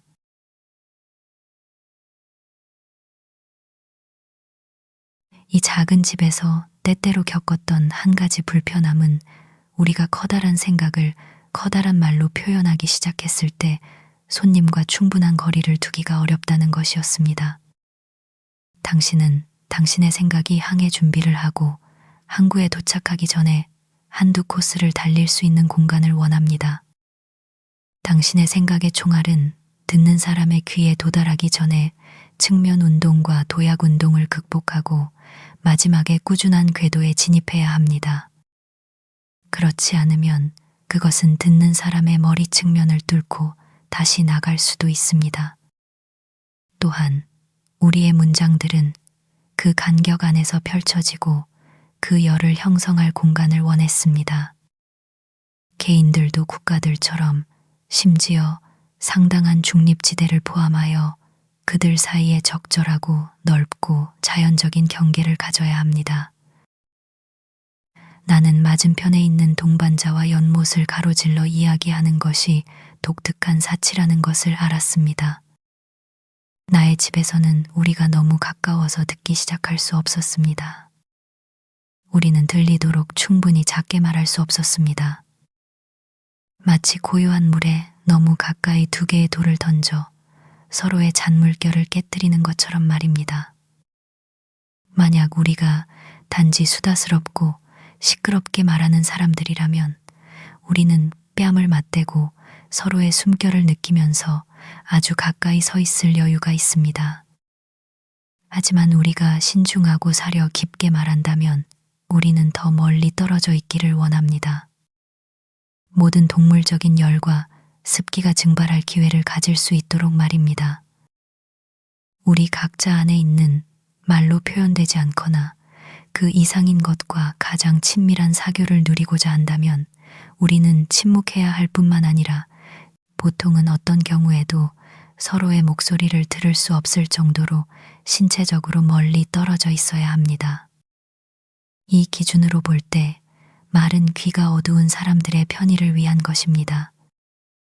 하지만 우리가 소리쳐야 한다면 말할 수 없는 많은 훌륭한 것들이 있습니다.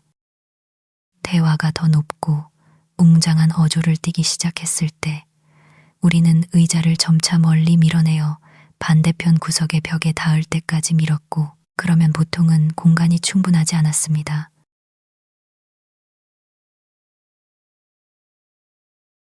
그러나 나의 최고의 방, 즉 응접실은 항상 손님을 맞이할 준비가 되어 있었고 그 카펫 위에는 해가 거의 들지 않았는데 그것은 바로 나의 집 뒤에 있는 소나무 숲이었습니다. 여름날 저명한 손님들이 오면 나는 그들을 그곳으로 데려갔고 값으로 따질 수 없는 하인이 바닥을 쓸고 가구의 먼지를 털고 물건들을 정리했습니다.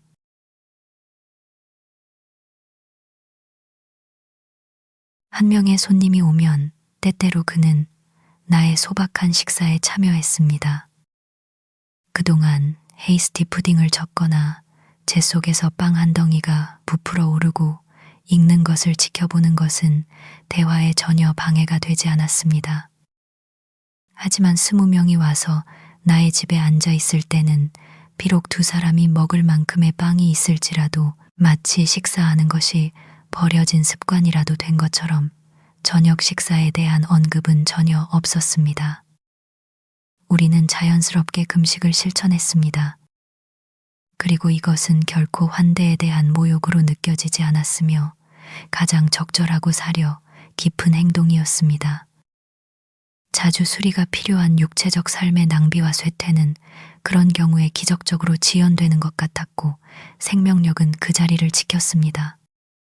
나는 20명뿐만 아니라 1000명도 이렇게 대접할 수 있었습니다.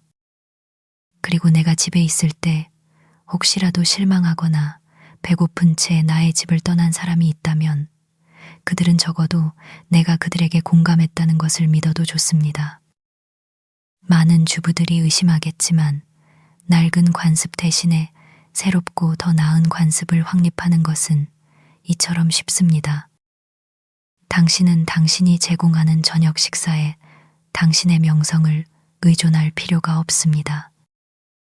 나 자신으로 말하자면 나는 어떤 종류의 케르베로스에 의해서보다도 나에게 저녁 식사를 대접하려는 과시에 의해 그 사람의 집을 자주 드나드는 것을 그토록 효과적으로 단념한 적이 없었습니다. 나는 그것을 다시는 귀찮게 하지 말라는 매우 예의 바르고 간접적인 힌트로 받아들였습니다. 나는 아마도 그곳을 다시 방문하지 않을 것입니다. 나는 나의 오두막의 표어로 나의 방문객 중 한 명이 카드 대신 노란 호두나무 잎에 새겨준 스펜서의 시구를 갖게 된 것을 자랑스럽게 생각합니다. 그곳에 도착하니 작은 집을 그들이 채우네. 환대가 없는 곳에서 환대를 찾지 않네. 휴식이 그들의 잔치요. 모든 것이 그들 뜻대로이니 가장 고귀한 마음이 최고의 만족을 얻네.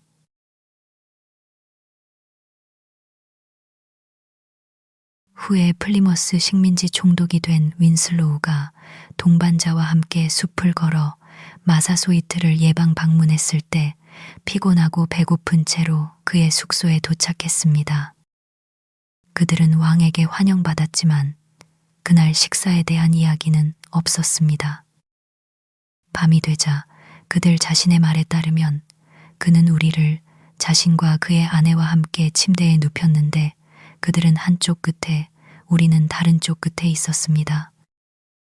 그것은 땅에서 1피트 위에 놓인 널빤지에 얇은 돗자리만 깔린 것이었습니다.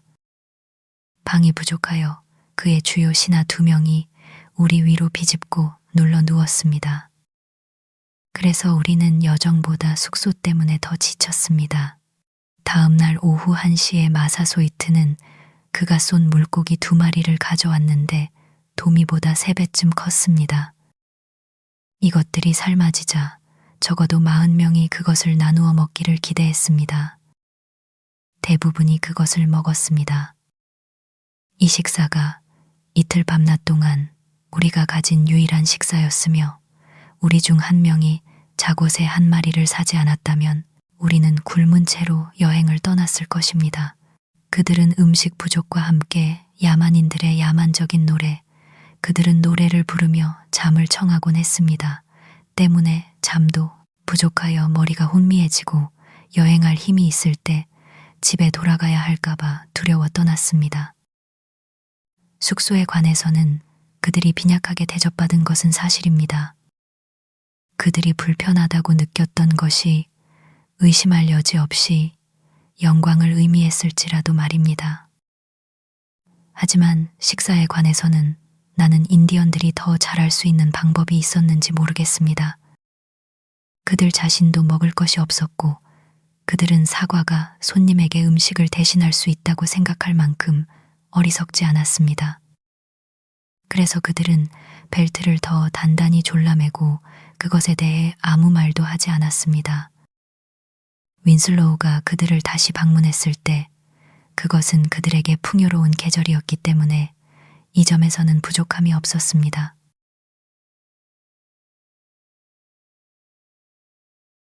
사람들에 관해서는 그들은 어디에서든 당신을 실망시키지 않을 것입니다. 나는 내 삶의 다른 어떤 시기보다 숲에서 살 때 더 많은 방문객을 만났습니다. 즉, 어떤 사람들을 만났다는 뜻입니다. 나는 다른 어느 곳에서보다 더 좋은 환경에서 여러 사람들을 그곳에서 만났습니다. 하지만 사소한 일로 나를 찾아오는 사람은 더 적었습니다. 이 점에서 나의 사교는 단지 마을로부터의 나의 거리 때문에 걸러졌습니다. 나는 사회의 강물들이 흘러드는 고독의 거대한 바닷속으로 너무 멀리 물러나 있어서 대부분 나의 필요에 관한 한 가장 미세한 침전물만이 내 주위에 쌓였습니다. 게다가 반대편에 미개척되고 경작되지 않은 대륙의 증거들이 나에게 흘러들어왔습니다.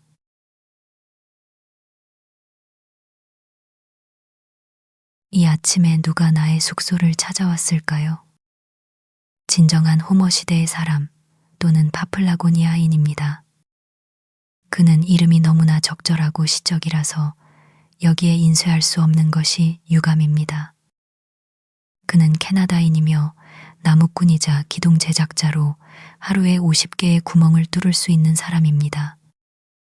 그는 개가 잡은 마못으로 마지막 저녁 식사를 했습니다. 그 역시 호모에 대해 들었으며 책이 없었다면 비 오는 날에 무엇을 해야 할지 모를 것이라고 말했습니다. 비록 그가 여러 비 오는 계절 동안 책 한 권을 완전히 다 읽지는 못했을지라도 말입니다. 그리스어 자체를 발음할 수 있는 어떤 신부가 멀리 그의 고향 교구에서 그의 성경에 있는 시를 읽도록 가르쳤습니다. 이제 나는 그가 책을 들고 있는 동안 파트로클로스의 슬픈 얼굴에 대한 아킬레스의 질책을 그에게 번역해 주어야 합니다. 파트로클로스여, 왜 어린 소녀처럼 눈물을 흘리는가? 아니면 잽티아에서 온 소식을 너 혼자 들었느냐? 그들은 악토르의 아들 메노이티오스가 아직 살아있고 아이아코스의 아들 펠레우스가 미르미돈족 가운데 살아있다고 말하네.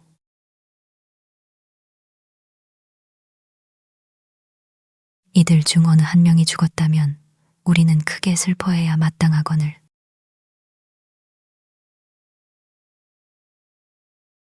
그는 그것 참 좋군이라고 말합니다.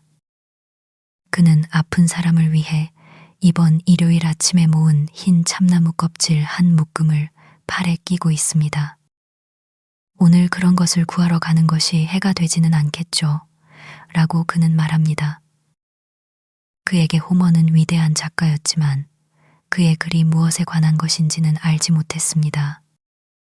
이보다 더 단순하고 자연스러운 사람을 찾기는 어려울 것입니다. 세상에 그토록 어두운 도덕적 색조를 들이우는 악덕과 질병은 그에게는 거의 존재하지 않는 것처럼 보였습니다.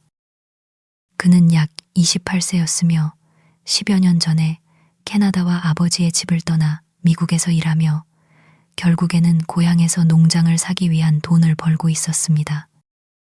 그는 가장 거친 틀에서 주조되었습니다.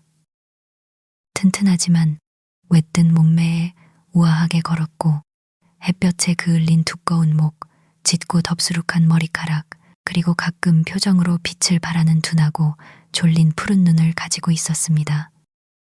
그는 납작한 회색 천모자, 더러운 양모색 외투, 그리고 소가죽 장화를 신고 있었습니다. 그는 고기를 많이 먹는 사람이었고 보통 내 집을 지나 두어 마일 떨어진 일터로 양동이에 담은 점심을 가지고 다녔습니다. 양동이에는 차가운 고기, 종종 차가운 마멋 고기가 있었고 허리띠에 끈으로 매달린 돌병에는 커피가 담겨 있었습니다. 때로는 나에게 한 모금 마시라고 권하기도 했습니다. 그는 일찍 왔는데 양키들이 보이는 듯한 일에 대한 불안이나 서두름 없이 나의 콩밭을 가로질러 왔습니다. 그는 자신을 다치게 할 생각이 없었습니다. 그는 겨우 숙식비만 벌어도 상관하지 않았습니다. 자주 그는 가는 길에 개가 마멋을 잡으면 점심을 덤불 속에 남겨두고 1마일 반을 되돌아가 마멋을 손질하고 밤이 될 때까지 연못에 안전하게 가라앉힐 수 없을지 30분 동안 숙고한 후 그가 하숙하는 집의 지하실에 그것을 두고 왔습니다. 그는 이러한 주제에 대해 오래 머무는 것을 좋아했습니다. 그는 아침에 지나가면서 이렇게 말하곤 했습니다. 비둘기가 얼마나 많은지. 매일 일하는 것이 내 직업이 아니라면 사냥으로 내가 원하는 모든 고기, 비둘기, 마멋, 토끼, 자고새를 얻을 수 있을 텐데. 맙소사. 하루 만에 일주일 동안 원하는 모든 것을 얻을 수 있을 거예요.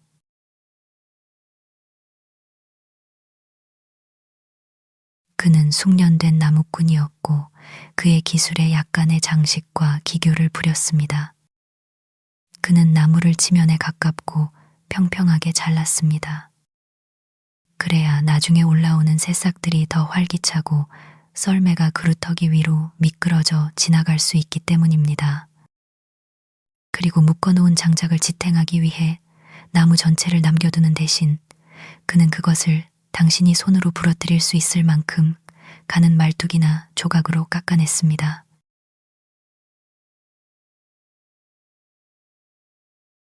그는 너무나 조용하고 고독하며 그러면서도 행복했기 때문에 나에게 흥미를 주었습니다. 그의 눈에서 넘쳐 흐르는 좋은 유머와 만족의 우물 같았습니다. 그의 유쾌함은 순수했습니다. 때때로 나는 그가 숲에서 일하는 것을 보았는데 나무를 베다가 이루 말할 수 없는 만족감의 웃음과 캐나다 프랑스어로 인사를 건네곤 했습니다. 비록 그는 영어도 잘했지만 말입니다. 내가 그에게 다가가면 그는 작업을 중단하고 반쯤 억누른 유쾌함으로 자신이 쓰러뜨린 소나무 줄기를 따라 누워 속껍질을 벗겨 공 모양으로 말아 씹으면서 웃고 이야기했습니다. 그는 너무나 넘치는 동물적인 생기를 가지고 있어서 생각하게 만들고 간지럽히는 어떤 것에든 때때로 웃다가 넘어지고 땅바닥에서 뒹굴기도 했습니다. 주변의 나무들을 둘러보며 그는 소리쳤습니다. 맙소사. 여기서 나무를 패는 것만으로도 충분히 즐길 수 있어. 더 좋은 오락은 필요 없어. 때때로 여가 시간에는 그는 종일 숲에서 주머니 권총으로 스스로에게 일정한 간격으로 축포를 쏘며 즐거워했습니다. 겨울에는 정오에 불을 피워 주전자에 커피를 데웠습니다. 그리고 통나무에 앉아 점심을 먹을 때 박새들이 때때로 주변으로 와서 그의 팔에 앉아 손가락에 든 감자를 쪼아 먹기도 했습니다. 그리고 그는 작은 녀석들이 주변에 있는 것이 좋다고 말했습니다.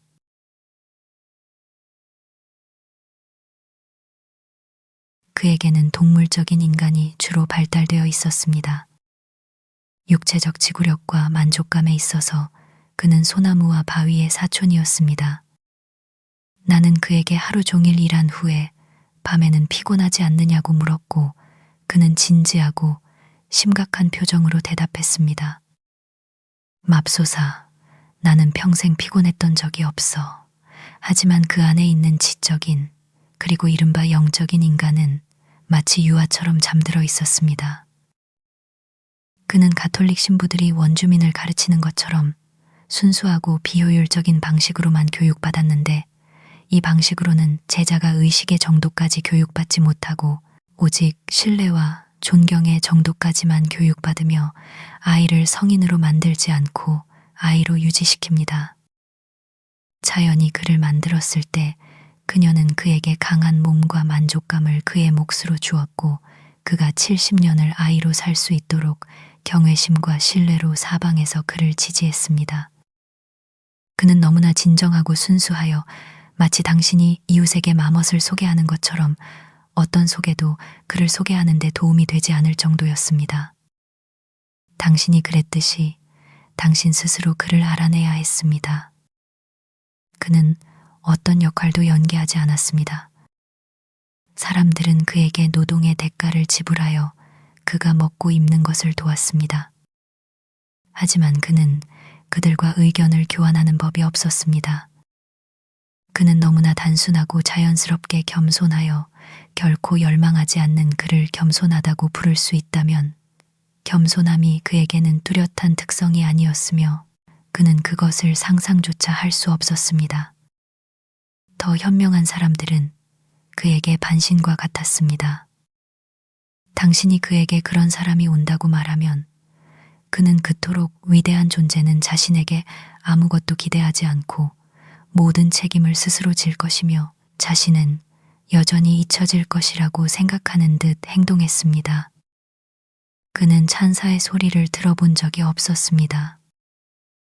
그는 특히 작가와 설교자를 존경했습니다. 그들의 행위는 기적이었습니다. 내가 그에게 글을 상당히 쓴다고 말했을 때 그는 오랫동안 내가 단지 필체를 의미하는 것이라고 생각했는데 왜냐하면 그 자신도 놀라울 정도로 좋은 필체를 쓸 수 있었기 때문입니다. 나는 때때로 큰 길 옆 눈 위에 그의 고향 교구 이름이 적절한 프랑스어 악센트와 함께 멋지게 쓰여 있는 것을 발견하고 그가 지나갔음을 알았습니다. 나는 그에게 자신의 생각을 써보고 싶은 적이 있는지 물었습니다. 그는 글을 쓸 수 없는 사람들을 위해 편지를 읽고 썼지만 생각을 써보려고는 결코 시도하지 않았다고 말했습니다. 아니, 그는 할 수 없었습니다. 무엇을 먼저 써야 할지 알 수 없을 것이고 그것이 그를 죽일 것이며 게다가 동시에 철자에도 신경 써야 한다는 것이었습니다.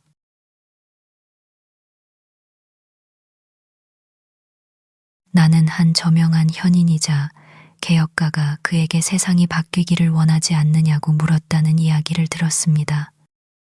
하지만 그는 캐나다 억양으로 놀라서 킬킬 웃으며 대답했습니다. 이 질문이 이전에 제기된 적이 있었다는 것을 전혀 몰랐던 그는 아니요, 저는 이대로 충분히 좋아요 라고 말했습니다. 그와 거래하는 것은 철학자에게 많은 것을 시사했을 것입니다. 낯선 사람에게 그는 일반적으로 아무것도 모르는 것처럼 보였습니다. 하지만 나는 때때로 그에게서 이전에 보지 못했던 사람을 보았고 그가 셰익스피어만큼 현명한지 아니면 아이처럼 단순히 무지한지 훌륭한 시적 의식을 의심해야 할지 아니면 둔감함을 의심해야 할지 알 수 없었습니다. 한 마을 사람이 나에게 말하기를 그가 작고 몸에 꼭 맞는 모자를 쓰고 휘파람을 불며 마을을 한가롭게 걸어다니는 것을 보았을 때 변장한 왕자를 떠올리게 했다고 합니다. 그의 유일한 책은 달력과 산수책이었는데 특히 후자에는 상당히 능숙했습니다. 전자는 그에게 일종의 백과사전이었으며 그는 그것이 인간 지식의 개요를 담고 있다고 생각했습니다. 실제로 상당한 정도로 그렇습니다. 나는 그에게 당대의 다양한 개혁들에 대해 질문하는 것을 좋아했는데 그는 항상 가장 단순하고 실용적인 관점에서 그것들을 바라보았습니다. 그는 이전에 그런 것들에 대해 들어본 적이 없었습니다. 내가 공장 없이 살 수 있느냐고 물었습니다. 그는 자신이 집에서 만든 버몬트산 회색 옷을 입었으며 그것이 좋았다고 말했습니다. 차와 커피 없이 지낼 수 있느냐고 물었습니다. 이 나라가 물 외에 다른 음료를 제공하느냐고 물었습니다. 그는 솔송나무 잎을 물에 담가 마셨으며 따뜻한 날씨에는 그것이 물보다 낫다고 생각했습니다. 내가 그에게 돈 없이 살 수 있느냐고 물었을 때 그는 돈의 편리함을 설명했는데 이는 이 제도의 기원에 대한 가장 철학적인 설명과 심지어 베쿠니아, 돈라는 단어의 어원과도 일치하고 그것을 암시하는 방식이었습니다. 만약 소가 그의 재산인데 그가 가게에서 바늘과 실을 사고 싶다면 그는 매번 그 금액만큼 소의 일부를 저당 잡히는 것이 불편하고 곧 불가능해질 것이라고 생각했습니다. 그는 어떤 철학자보다도 많은 제도들을 더 잘 변호할 수 있었습니다. 왜냐하면 그것들이 그에게 어떻게 관련되었는지를 설명할 때 그는 그것들의 널리 퍼진 진정한 이유를 제시했고 사변은 그에게 다른 어떤 이유도 제시하지 않았기 때문입니다. 또 다른 때 플라톤이 인간을 깃털 없는 두발 동물이라고 정의한 것을 듣고 누군가가 털을 뽑은 수탉을 전시하며 그것이 플라톤의 인간이라고 불렀다는 이야기를 듣자 그는 무릎이 잘못된 방향으로 굽혀진다는 것이 중요한 차이라고 생각했습니다. 그는 때때로 소리쳤습니다. 내가 말을 얼마나 좋아하는지. 맙소사, 종일 말할 수도 있어. 나는 몇 달 동안 그를 보지 못했을 때 그에게 이번 여름에 새로운 생각을 얻었느냐고 물었습니다. 세상에, 그는 말했습니다. 나처럼 일해야 하는 사람은 가졌던 생각을 잊어버리지 않는다면 잘하는 겁니다. 어쩌면 당신이 함께 푸니지라는 사람이 경주를 하고 싶어 할지도 모르죠. 그러면 맙소사, 당신의 마음은 거기에 있어야 합니다. 잡초를 생각해야 합니다. 그는 때때로 그런 경우에 먼저 나에게 어떤 개선을 이루었는지 묻곤 했습니다. 어느 겨울날 나는 그에게 혹시 자기 자신에게 항상 만족하는지 물었습니다. 바깥의 성직자를 대신할 그 안에 있는 어떤 대안, 그리고 삶을 위한 어떤 더 높은 동기를 암시하고 싶었기 때문입니다. 만족이라니, 그가 말했습니다. 어떤 사람은 한 가지에 만족하고 어떤 사람은 다른 것에 만족하죠. 어떤 사람은 아마도 충분히 가졌다면 하루 종일 불을 등지고 배를 식탁에 대고 앉아 있는 것에 만족할 겁니다. 맙소사, 그럼에도 불구하고 나는 어떤 계략으로도 그가 사물의 영적인 관점을 취하도록 만들 수 없었습니다. 그가 인식하는 것처럼 보이는 가장 높은 것은 단지 단순한 편의성이었는데 이는 당신이 동물이 인식할 것이라고 예상할 수 있는 종류였습니다. 그리고 이것은 실제로 대부분의 사람들에게 해당됩니다. 내가 그의 생활 방식에 어떤 개선을 제안하면 그는 아무런 후회도 표현하지 않고 이미 너무 늦었다고만 대답했습니다. 그럼에도 그는 정직과 그와 유사한 미덕을 철저히 믿었습니다.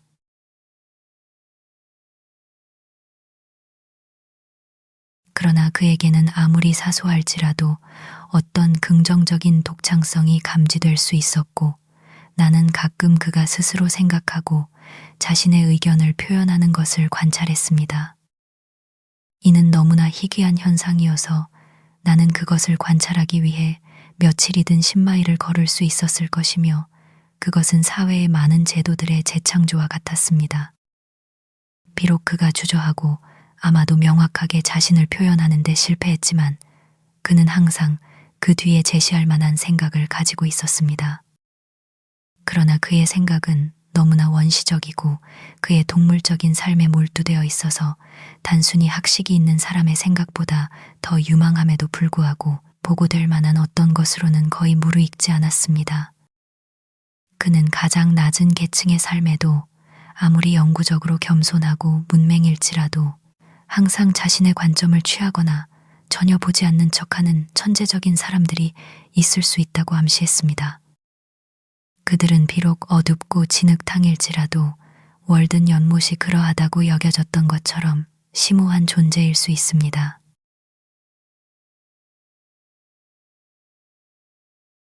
많은 여행자들이 나를 만나고 내 집 내부를 보기 위해 길을 벗어나 찾아왔고 방문의 핑계로 물 한 잔을 요청했습니다.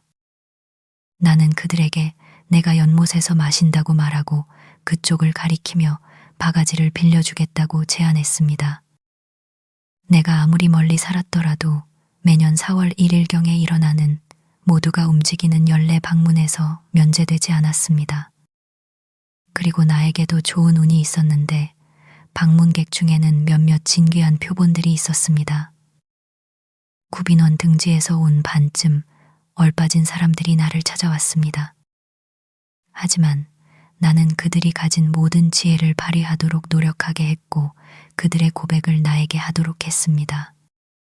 그런 경우에는 지혜를 우리의 대화 주제로 삼았고 그렇게 보상을 받았습니다. 사실 나는 그들 중 일부가 소위 가난한 사람들의 감독관이나 마을의 선정위원보다 더 현명하다는 것을 발견했고 이제 상황이 역전될 때라고 생각했습니다. 지혜에 관해서는 나는 반쪽과 전체 사이에 큰 차이가 없다는 것을 배웠습니다. 특히 어느 날 다른 사람들과 함께 종종 울타리 재료처럼 사용되는 것을 보았던 소나 자신이 길을 잃지 않도록 들판의 뗏박 위에 서 있거나 앉아있는 온순하고 단순한 마음의 구호 대상자가 나를 방문하여 나처럼 살고 싶다는 소망을 표현했습니다. 그는 나에게 가장 단순하고 진실되게, 즉 겸손함이라고 불리는 어떤 것보다도 우월하거나 오히려 열등하게 자신이 지적으로 부족하다고 말했습니다. 이것이 그의 말이었습니다. 주님께서 자신을 그렇게 만드셨지만 주님은 다른 사람만큼 자신을 돌보실 것이라고 그는 생각했습니다. 저는 어렸을 때부터 항상 그랬습니다. 저는 생각이 많지 않았습니다. 저는 다른 아이들과 같지 않았습니다. 저는 머리가 약합니다. 그것은 주님의 뜻이었다고 생각합니다. 그리고 그는 자신의 말의 진실을 증명하기 위해 거기에 있었습니다. 그는 나에게 형이상학적인 수수께끼였습니다. 나는 그가 말한 모든 것이 너무나 단순하고 진실하며 진실했기 때문에 그렇게 유망한 근거를 가진 동료 인간을 거의 만나본 적이 없습니다. 그리고 정말로 그가 자신을 낮추는 만큼 그는 높아졌습니다. 나는 처음에는 그것이 현명한 정책의 결과가 아닌가 생각했습니다. 가난하고 머리가 약한 그 구호 대상자가 깔아놓은 것과 같은 진실과 솔직함의 토대 위에서 우리의 교류는 현자들의 교류보다 더 나은 무언가로 나아갈 수 있을 것 같았습니다.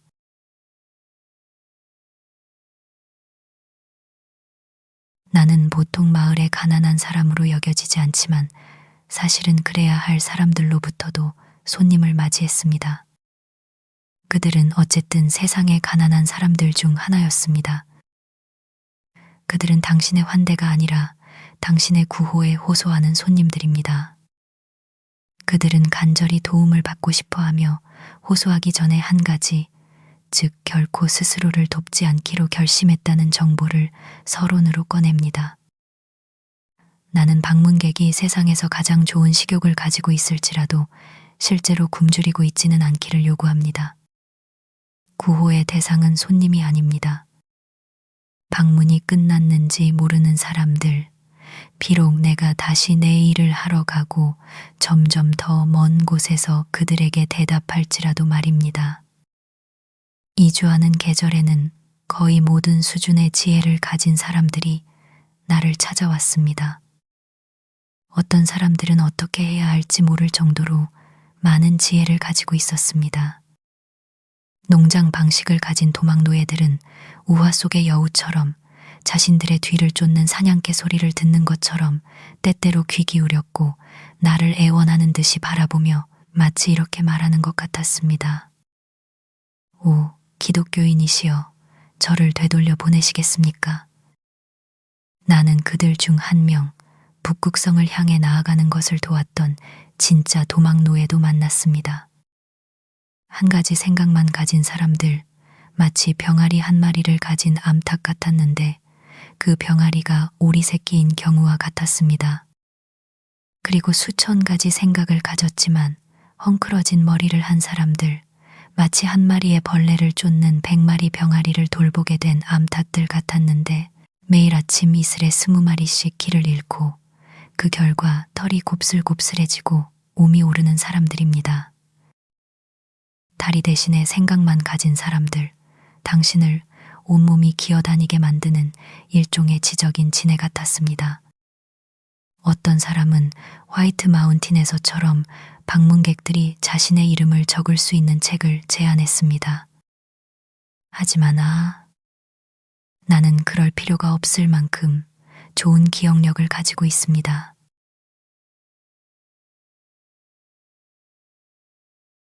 나는 방문객들의 몇 가지 특이한 점들을 알아차리지 않을 수 없었습니다. 소녀들과 소년들, 그리고 젊은 여성들은 일반적으로 숲속에 있는 것을 기뻐하는 듯 했습니다.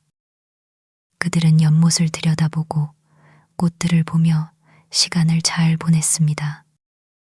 사업하는 사람들, 심지어 농부들조차도 오직 고독과 일, 그리고 내가 어떤 것에서 얼마나 멀리 떨어져 살고 있는지에 대해서만 생각했습니다. 그리고 그들은 가끔 숲속을 산책하는 것을 좋아한다고 말했지만 그들이 그렇지 않다는 것이 분명했습니다. 불안하고 구속된 사람들, 삶을 유지하거나 얻는데 모든 시간을 빼앗긴 사람들, 마치 자신들이 그 주제에 대한 독점권을 누리는 것처럼 하나님에 대해 말하는 목사들, 모든 종류의 의견을 견디지 못하는 사람들, 의사들, 변호사들, 내가 없을 때 나의 찬장과 침대를 엿보는 불안한 주부들. 어떻게 부인이 나의 침대 시트가 그녀의 것만큼 깨끗하지 않다는 것을 알았을까요? 젊음을 잃고 직업에 정해진 길을 따르는 것이 가장 안전하다고 결론 내린 젊은이들, 이 모든 사람들은 일반적으로 나의 위치에서는 그렇게 많은 선행을 할 수 없다고 말했습니다. 바로 그것이 문제였습니다. 연로하고 허약하며 소심한 사람들, 나이나 성별에 관계없이 대부분 질병, 갑작스러운 사고, 그리고 죽음에 대해 생각했습니다. 그들에게 삶은 위험으로 가득 찬 것처럼 보였습니다.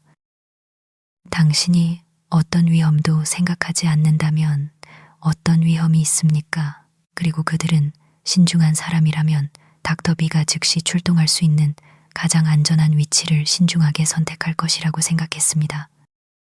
그들에게 마을은 말 그대로 공동체, 즉 상호 방어를 위한 연합이었고 당신은 그들이 약 상자 없이 허클베리를 따러 가지 않을 것이라고 추측할 수 있습니다. 요컨대 사람이 살아있다면 그가 죽을 위험은 항상 있습니다. 비록 그 위험은 그가 처음부터 죽은 듯 산 사람일수록 덜하다고 인정해야 하지만 말입니다. 사람은 자신이 감수하는 위험만큼이나 많은 위험을 안자 있습니다.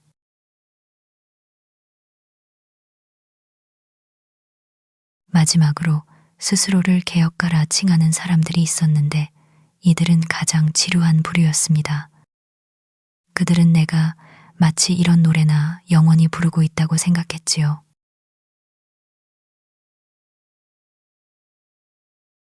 이것은 내가 지은 집이요. 이것은 내가 지은 집에 사는 사람이라네. 하지만 그들은 세 번째 줄이 이것은 내가 지은 집에 사는 사람을 괴롭히는 이들이다. 라는 사실은 알지 못했습니다.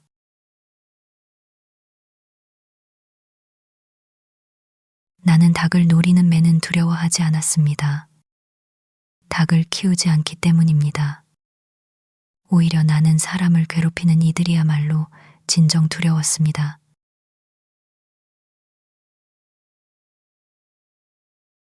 나는 마지막 사람들보다 더 격려가 되는 방문객들을 만났습니다. 열매를 따러 온 아이들, 깨끗한 셔츠를 입고 일요일 아침 산책을 나온 철도 직원들, 어부와 사냥꾼들, 시인과 철학자들, 요컨대 자유를 위해 숲으로 나온, 그리고 진정으로 마을을 뒤로한 모든 정직한 순례자들에게 나는 환영합니다. 영국인들이여. 환영합니다. 영국인들이여. 라고 인사할 준비가 되어 있었습니다. 나는 그 종족과 소통했기 때문입니다.